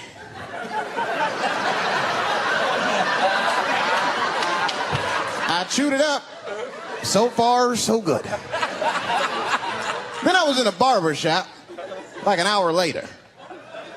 And it's funny because I was just thinking to myself, I was like, ooh, this stuff sucks. Tastes like athlete's foot. I feel sick, but I'm not really high. Then I looked in the mirror. I saw the barber's reflection, man. It looked like a big penis was cutting my hair. I freaked out. I started talking to myself, Dave, calm down. You're on drugs. This is what drugs do. Okay, you know that there is no way that a penis can cut hair. But I started freaking out, man. I just couldn't take it anymore. I jumped out the chair, half my hair was cut, I didn't care. I didn't, I just gave a barber a handful of money. It was weird, the balls opened up. Anyway, I ran home, man. I ran home as fast as I could. It's tripping. I looked at the clock, it was 2:42. I was like, damn, 2:42? I gotta sober up. I had never been this high this early. I took a shower. I was still high. I said, maybe music will do the trick. I listened to every CD I had. I was still high. Exercise, that's what I'll do. I ran around the block 4 times, still high. Took a nap, woke up, fucked up. I looked at the clock, it was 2:43. I said, God damn. I'm scared to death of these police. I am, nigga. I got a police scanner. First money I got, this is the first shit I went out, bought me a police scanner. I just listen to these motherfuckers. before I go out, just to make sure everything's cool. You hear shit on it. Calling all cars, calling all cars. Be on the lookout for a black male between 4'7" and 6'8". Staying in the crib tonight, fuck that. Gotta work on that alibi for a minute. Every black person needs an alibi. I do them impromptu joints. If I'm by myself and need an alibi, I'll just open up the windows in the apartment, turn all the lights on, start beating off right in the window. Look at me. Hey, everybody, look, it's me, Dave Chappelle. I'm crazy, I'm jerking off. Note the time, motherfuckers. It's 2:35. Look at me, I'm jerking off in the window, 2:35. Comedian Dave Chappelle, it's June 10th. Note the time.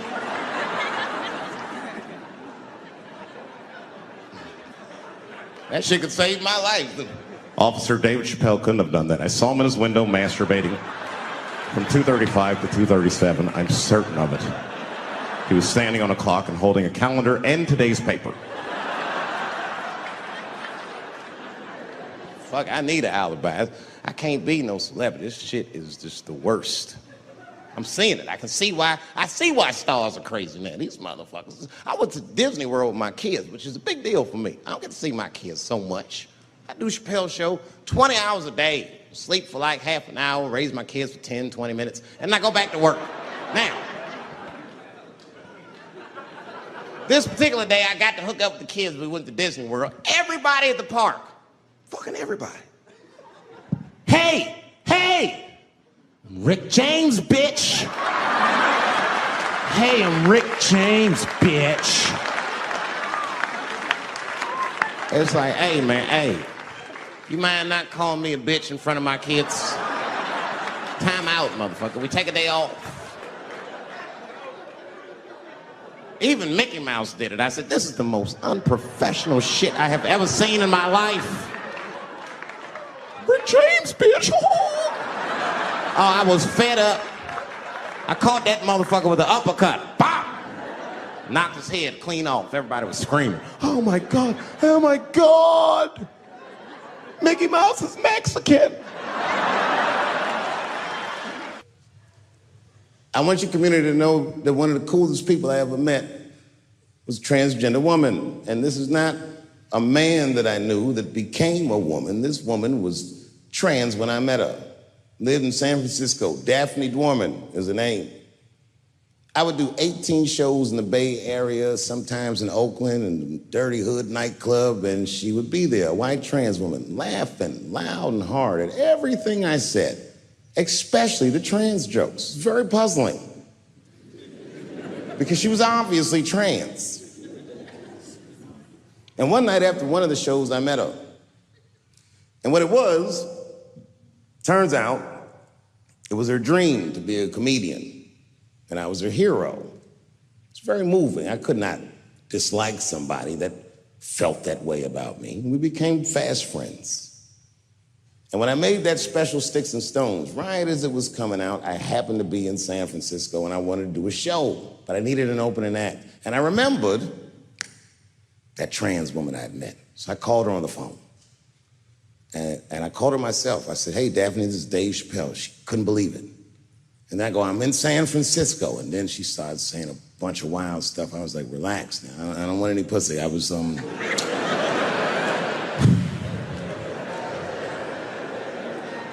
was calling because I'm doing a show and I need an opening act. And I was wondering if you'd open the show. And she was like, fuck yeah. Now, I didn't know this at the time, but this woman had only done stand-up comedy 8 times in her life. This is little to no experience. And now she's about to open a show for what many call the GOAT.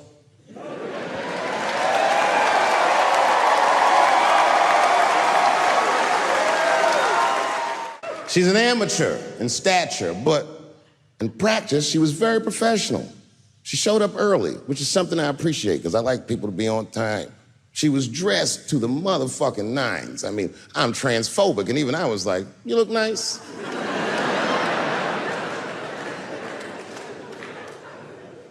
Went up on the stage with all the swag of a professional comedian, grabbed that mic and walked right down the middle and looked at the crowd like a gangster.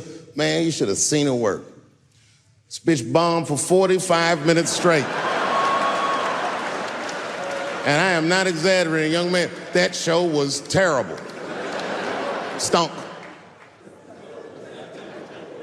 Stunk. And then she brings me on, and I was like a glass of water after a handful of salt. The crowd was happy to see me. I was killing it. But here's what impressed me. Any other comedian I've ever seen, if they had bombed as bad as she did, would have snuck out of the back of the theater and went home and cried or something. And she didn't do that. Not only did she not leave, she found a seat right up in front. You know, when a new comedian watches an experienced comedian in comedy, we call this taking class. And this bitch took my whole class. She sat up there and was laughing as hard as she always laughs, as if nothing bad had even happened to her. And I saw her show. Something bad happened to her.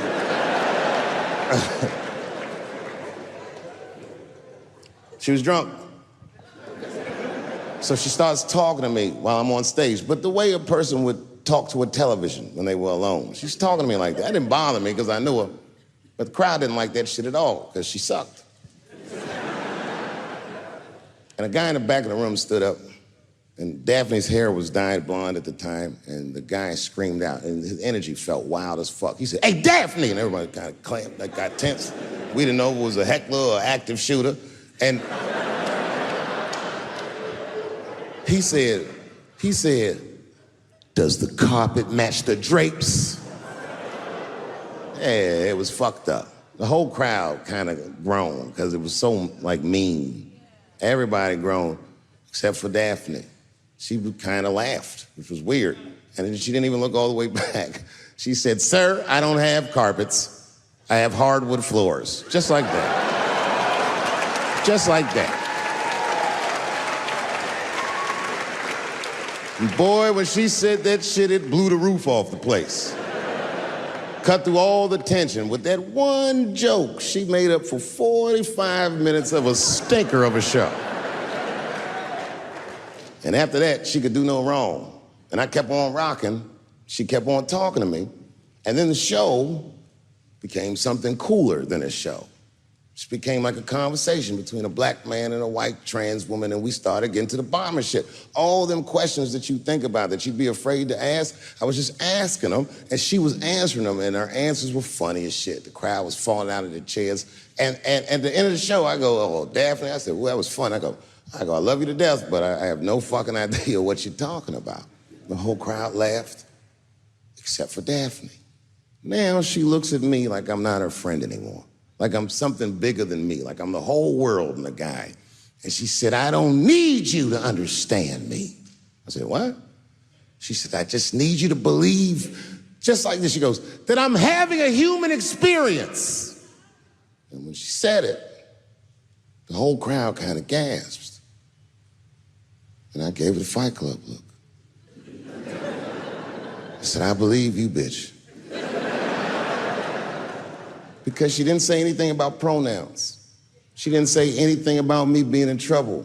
She said, "Just believe I'm a person and I'm going through it." And oh, I believe you because it takes one to know one.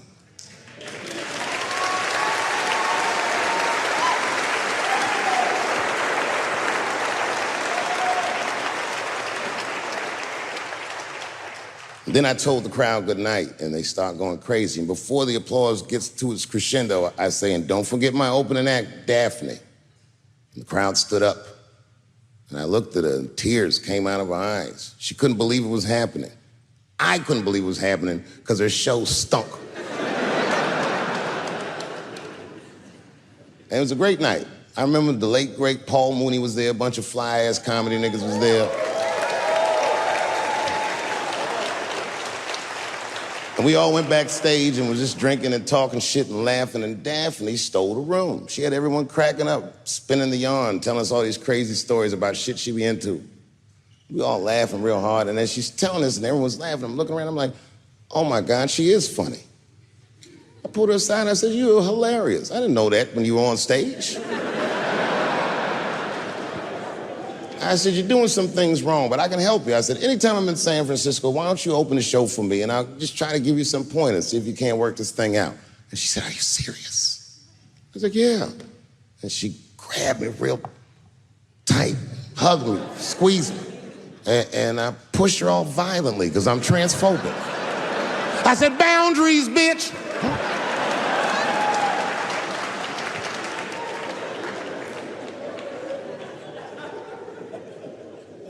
When Sticks and Stones came out, a lot of people in the trans community were furious with me, and apparently they dragged me on Twitter. I don't give a fuck, because Twitter's not a real place.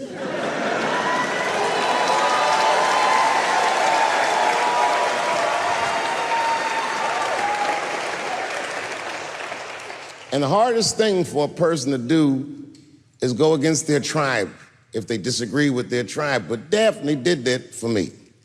She wrote a tweet that was very beautiful, and what she said was, it was almost exactly what she said. She said, punching down on someone requires you to think less of them. And I know him, and he doesn't. He doesn't punch up, he doesn't punch down, he punches lines, and he's a master at his craft. That's what she said.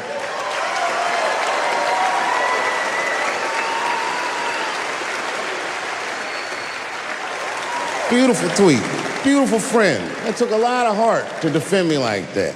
And when she did that, the trans community dragged that bitch all over Twitter. For days, they was going in on her, and she was holding her own because she's funny. But 6 days after that wonderful night I described to you, my friend Daphne killed herself. Oh, yeah. It's a true story. My heart was broken. Yeah, it wasn't the jokes. I don't know if it was them dragging her. I don't know what's going on in her life, but I bet dragging her didn't help. I was very angry at them. I was very angry at her. I felt like Daphne lied to me. She always says she identified as a woman, and then one day she goes up to the roof of a building and jumps off and kills herself. Clearly, only a man would do some gangster shit like that. Hear me out. As hard as it is to hear a joke like that, I'm telling you right now, Daphne would have loved that joke. That's why she was my friend. I was reading her obituary, and I found out she was survived by a daughter. And the moment I found that out, and this is true, Anderson Cooper from CNN texted me. And all he said was very nice. He said, "I'm sorry to hear about your friend." And I texted him right back, "New phone, who this?" He said, "It's Anderson Cooper." I said, "Oh," I said, "Anderson." I go, "Look, I need to find her family." And he texted me right back with all the phone numbers and all this information. I say this to say, if you ever want to know about anything gay, call Anderson Cooper from CNN. This nigga is faster than Google.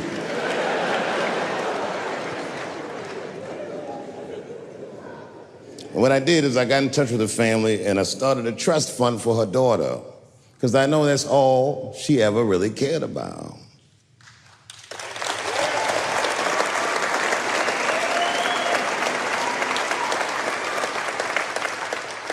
And I don't know what the trans community did for her, but I don't care, because I feel like she wasn't their tribe, she was mine. She was a comedian in her soul.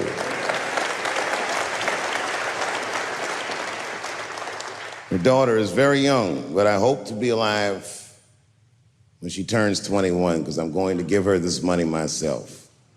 And by then, I'll be ready to have the conversation that I'm not ready to have today. But I'll tell that little girl, "Young lady, I knew your father. And he was a wonderful woman."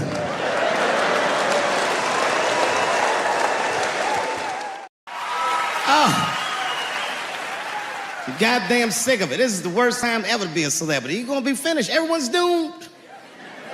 Michael Jackson has been dead for 10 years, and this nigga has 2 new cases.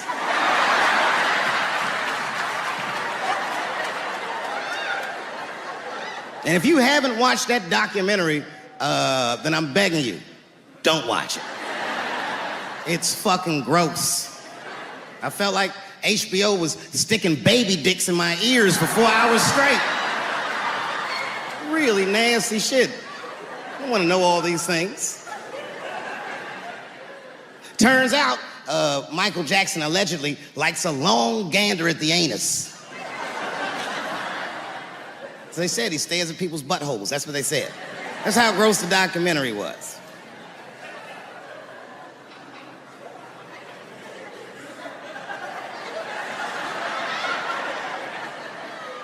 I'm gonna say something that I'm not allowed to say. But I gotta be real. I don't believe these motherfuckers. I do not believe it. But let me qualify the statement. I am what's known on the streets as a victim blamer. You know what I mean? If somebody come up to me like, Dave, Chris Brown just beat up Rihanna. I'll be like, well, what did she do?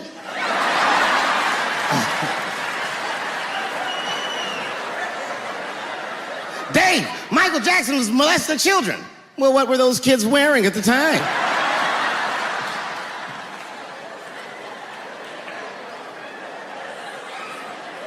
I don't think he did it. But you know what? Even if he did do it, you know what I mean? You know what I mean? I mean, it's Michael Jackson. I know more than half the people in this room have been molested in their lives. But it wasn't no goddamn Michael Jackson, was it? This kid got his dick sucked by the king of pop. All we get is awkward Thanksgivings for the rest of our lives.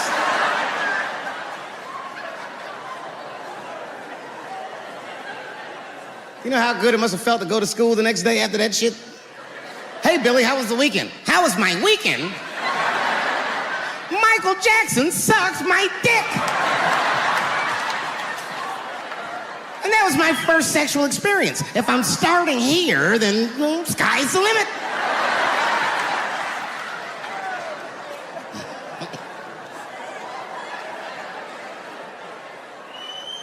I know it seems harsh, but man, somebody's got to teach these kids.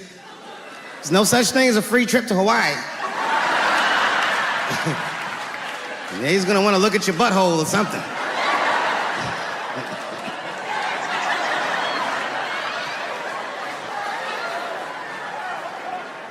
You know why I don't believe it?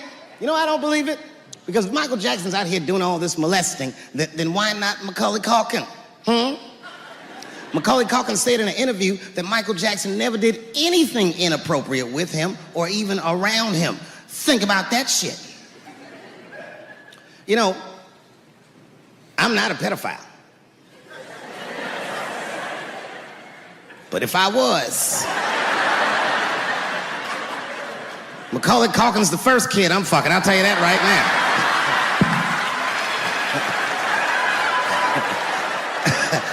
I'd be a goddamn hero. Hey, that guy over there fucks a kid from Home Alone. And you know how hard he is to catch.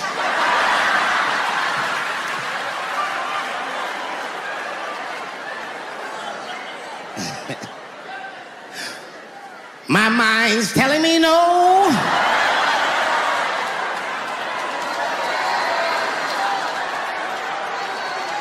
Okay, R. Kelly is different.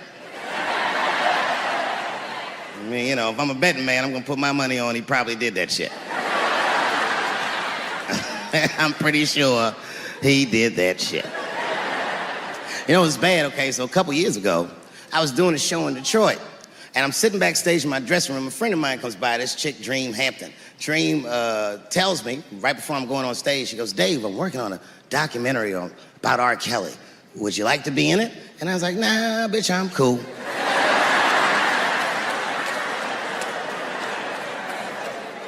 I went on stage, I just forgot about the shit. And then 2 years later, the documentary comes out, Surviving R. Kelly.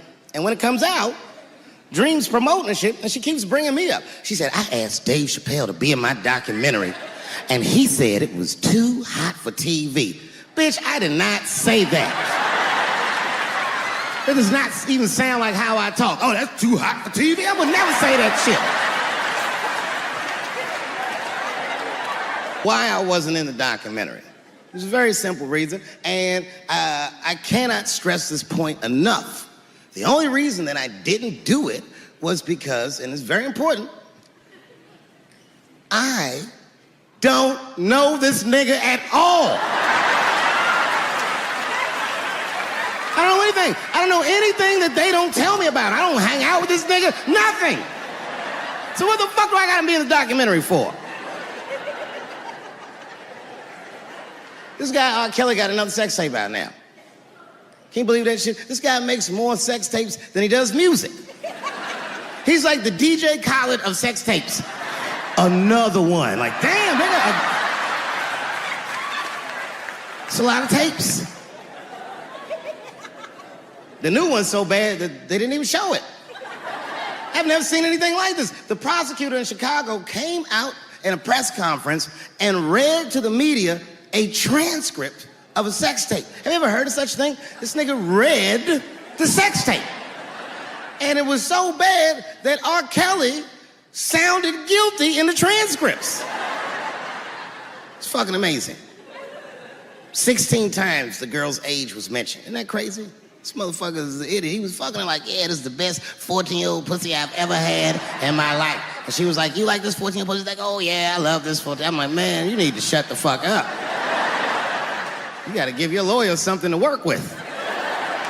You're supposed to be on the tape like, this is the best 36-year-old pussy I've ever had in my life. And then your lawyer gonna be like, Your Honor, clearly my client thought that this woman was 36, as he mentioned some 16 times in the tape. They gonna know you lying though, you know what I mean? Everybody knows no such thing as good 36-year-old pussy.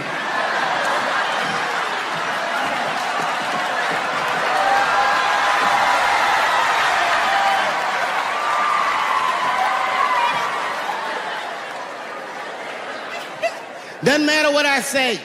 And if you at home watching this shit on Netflix, remember, bitch, you clicked on my face.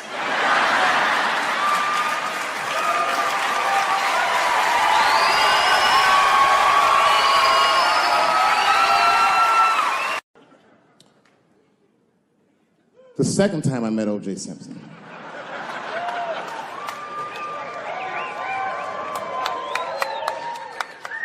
Was right after the trial of the century. There I was, now a young man of probably 23. O.J. Simpson was the most famous or infamous face on planet Earth. I was in a restaurant in Beverly Hills with my agents. I wasn't alone in the restaurant, but I was alone. I was the only black person in the restaurant. And in the 90s, that felt very uncomfortable. Now I tend to enjoy it at this age.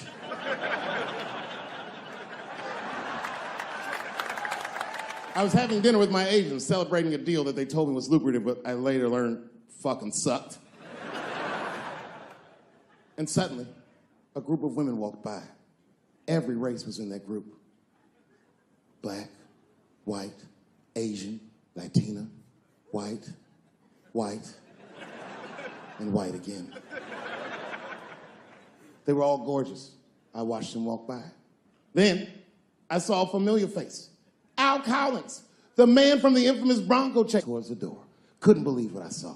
And then, close behind him, was O.J. Simpson, newly released from jail. The restaurant fell still. I was shocked. I didn't mean to say it out loud, but it just came out. O.J. He stopped, turned around to see who said it, saw my black face and correctly assumed it was me.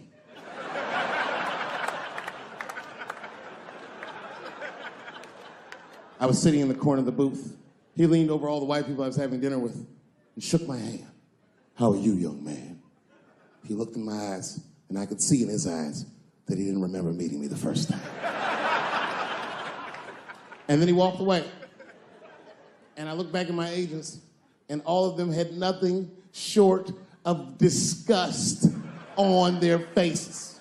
And the only one with the courage to voice their disgust was a woman named Sharon, who used to represent me. How could you, she said. How could you shake hands with that murderer? I said, Sharon, with all due respect, that murderer ran for over 11,000 yards.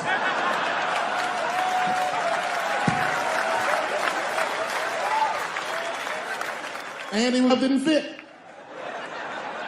Glove didn't fit. Get over yourself.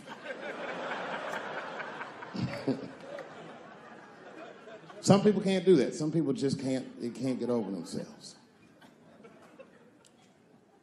Gay people have a hard time doing that recently. Here we go. Here comes the deep water. No, recently I've noticed that. I noticed it with that Manny Pacquiao controversy. Yeah, no, it was now in the gay community's defense, Manny Pacquiao said some outlandish shit about gay people. Very, very not nice things that I won't repeat, but there was biblical verses and some analogies to animals. Wasn't a good look. Nike took his shoes immediately, which I thought was a little harsh. A little harsh. You know what I mean?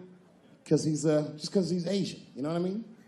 Fuck, you gonna take shoes off Asian dude to appease a gay dude. You know what I mean? No? You don't know what I mean. But Asian people kind of know what I mean. No? No Asians in the front? No? No, this is what I mean. Okay, look. Okay, you're an Asian dude. No, I say this with no disrespect. But we're all Americans, right? And we can agree that America has a huge body count all over the world, but nowhere more than Asia. Literally, if you look at history, recently, we have bombed the masculinity out of an entire continent. We dropped 2 atomic bombs on fucking Japan, and they've been drawing Hello Kitty and shit ever since. There's a lot of lady boys in the wake of our bombs. And I know these things because my wife is Asian. She's Filipino. All right, well, okay, so that explains it. Now you know why you see me at all those Filipino events. I'm not there picking up pussy, I'm dropping some off.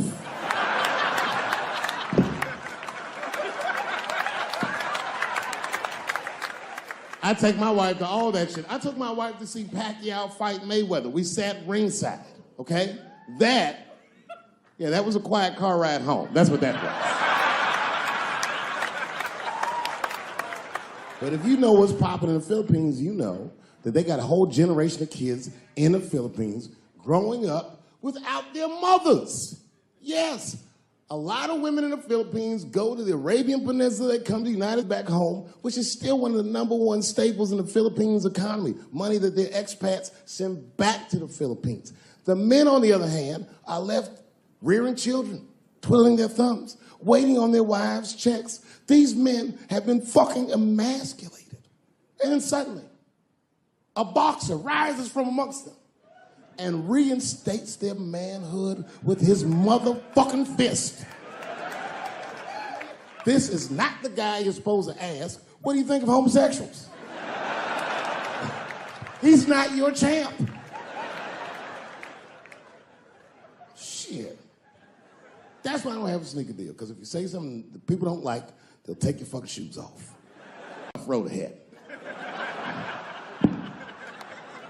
They've got the longest mental gap to bridge. That's all I'm saying. Because, you know, whenever I see one of them T's on the street, I don't mind them, but I'll be like, man, I miss Bruce. I'm sorry, guys. I'm 42. I remember Bruce Jenner. Before the Kardashians, before all that, this motherfucker was a white American superhero. It was amazing. He was beating Africans at track and field. We'd never seen anything like it. He was on my cereal box growing up. You know how much of that cereal I ate, nigga? I didn't know he was gonna do that.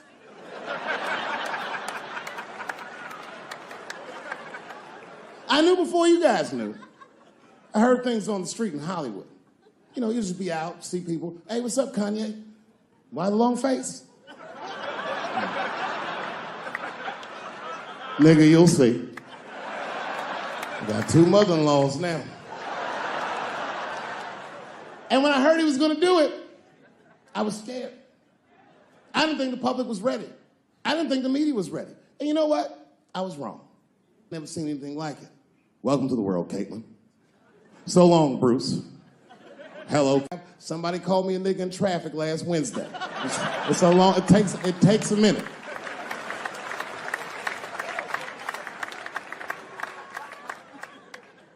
My wife's friend, Stuart, told me that. My wife has a lot of gay friends. Stuart's their leader.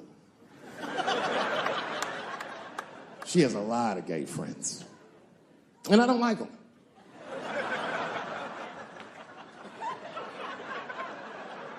Not because they're gay, I'm just judging them on the merits of their character. They're just not nice dudes. They're fucking rude house guests. They're sitting on my couch, giggling with my wife, eating my motherfucking macaroons. And I come in, they act like the party's over. Hey, Stuart, what's going on? This guy talks to me the way a cat would speak if a cat could talk. Hi, David.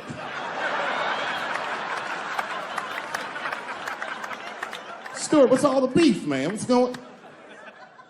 He always wants to have some kind of gay political argument. The last one was about a petition in federal court to take the words husband and wife out of the law. I said, well, why would you want those words out the law? He said, because it discriminates against same-sex couples. I was like, niggas, please save me the semantics. Just trust me, take your chips and get the fuck out of the casino. You're about to side, talk that over amongst yourselves, and whichever one of you is gayer, that's the wife.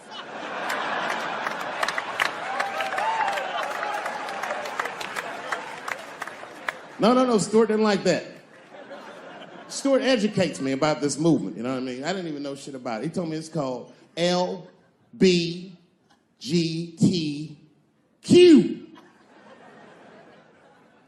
I was like, what the fuck is the Q? Does that even make sense, Q? Turns out Q is like the vowels. That shit is sometimes Y.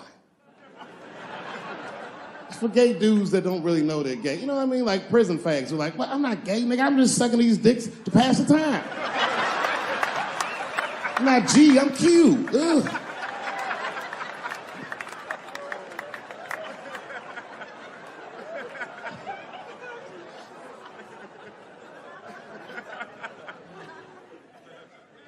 I think, okay, again, of all those letters, the T has the toughest road ahead.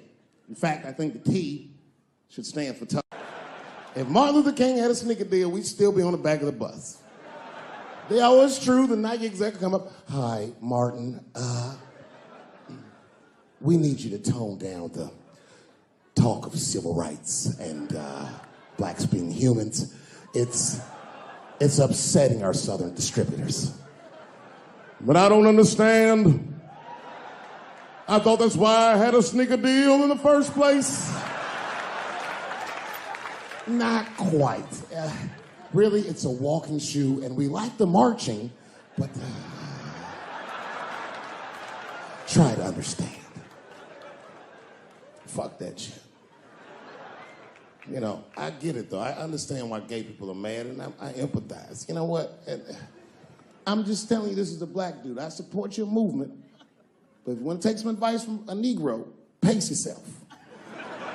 These things take a while. Just because they passed the law doesn't mean they're going to like it. Brown versus the Board of Education was in 1955. I was shocked. Is this happening? Wait a minute. Is this a time in American history when an American can make a decision for themselves, and even though other Americans don't understand it, they'll support it and let this person live a happy life? Is this what's happening? If it is, then good for America. That's Dave Chappelle, the American. Although Dave Chappelle, the black American, he was a little jealous. I was like, how the fuck are transgender people beating black people in the discrimination Olympics? If the police shot half as many transgenders as they did niggas last year, it'd be a fucking war in LA. I know black dudes in Brooklyn, hard street motherfuckers that wear high heels just to feel safe.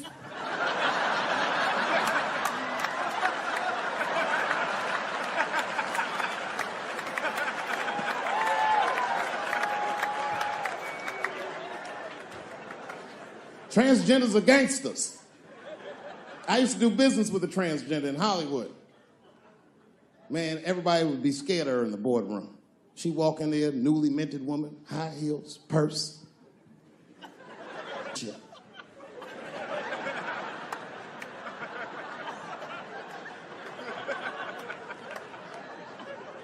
And then she walked to the head of the conference table, stare at us all, reach in her purse and pull her old dick out and throw it on the table. Let's talk business, gentlemen. Ah!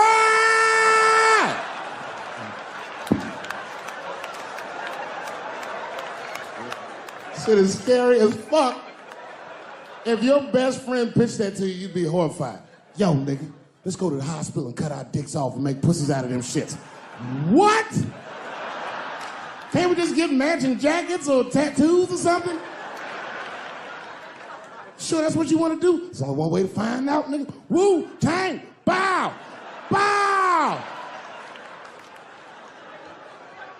Let's go to the club and trick niggas into fucking us, yeah. I ain't doing trans jokes no more. You know what I'm gonna do tonight? Tonight, I'm doing your own handicap jokes. Well, they're not as organized as the gays. And I love punching down. There's probably a handicap in the back right now, because that's where they usually make them sit.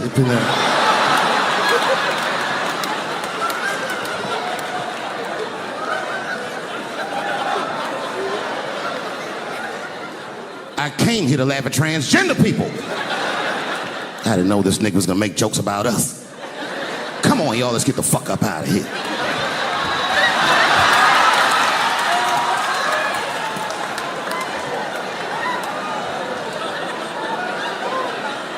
Yeah, it's about time somebody let these handicaps have it. Made them met their match tonight. Fuck them. One time I was on Capitol Hill, and I seen a handicapped congressman. Madison Cawthorn, that's his name.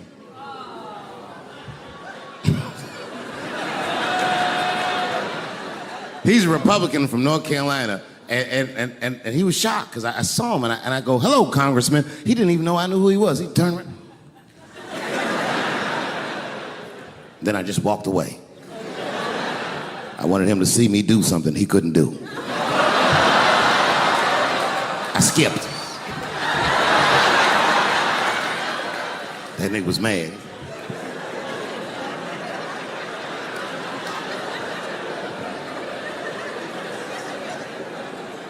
He's no longer a congressman. I don't know if you follow politics. I'm not trying to be funny, but he lost his seat. He ran a bad race. Oh, buddy, yes, he did. And you know what he did wrong? He was running for Congress again, and this motherfucker tried to be controversial. He was on all them right-wing podcasts talking all that shit. He was like, Washington is worse than Hollywood. I was at home like, what? He said, these people are disgusting. They have orgies and sex parties and drug parties. And I was thinking, this nigga sounds like Juicy Smouye. He's lying. Now, I don't doubt that they do this kind of shit in Washington, but I doubt he's seen it with his own eyes. Because who the fuck invites a paraplegic to an orgy? So this nigga can roll around and snitch on everybody.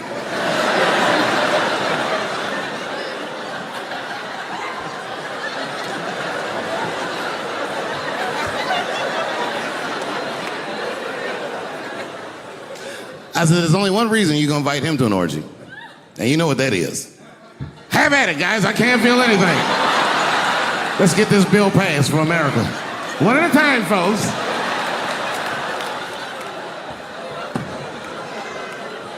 Oh, buddy. Yep. Yeah, the handicaps are the new people I punch down on. To be honest with you, I've been trying to repair my relationship with the transgender community because I don't want them to think that I don't like them. And you know how I've been repairing it? I wrote a play. I did, because I know that gays love plays. It's a very sad play, but it's moving. It's about a black transgender woman whose pronoun is sadly nigger.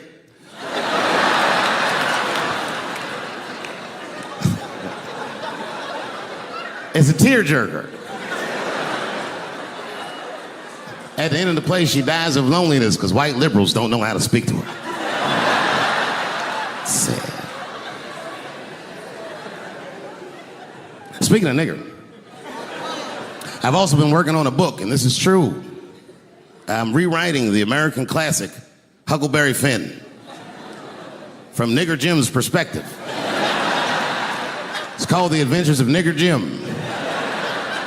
That's how the book starts. Huckleberry Finn walks up to him and goes, so you're Nigger Jim. And he's like, yo, I just said Jim. What's your name, little buddy? Huckleberry Finn's my name. What? Huckleberry? That's your real name? God-given.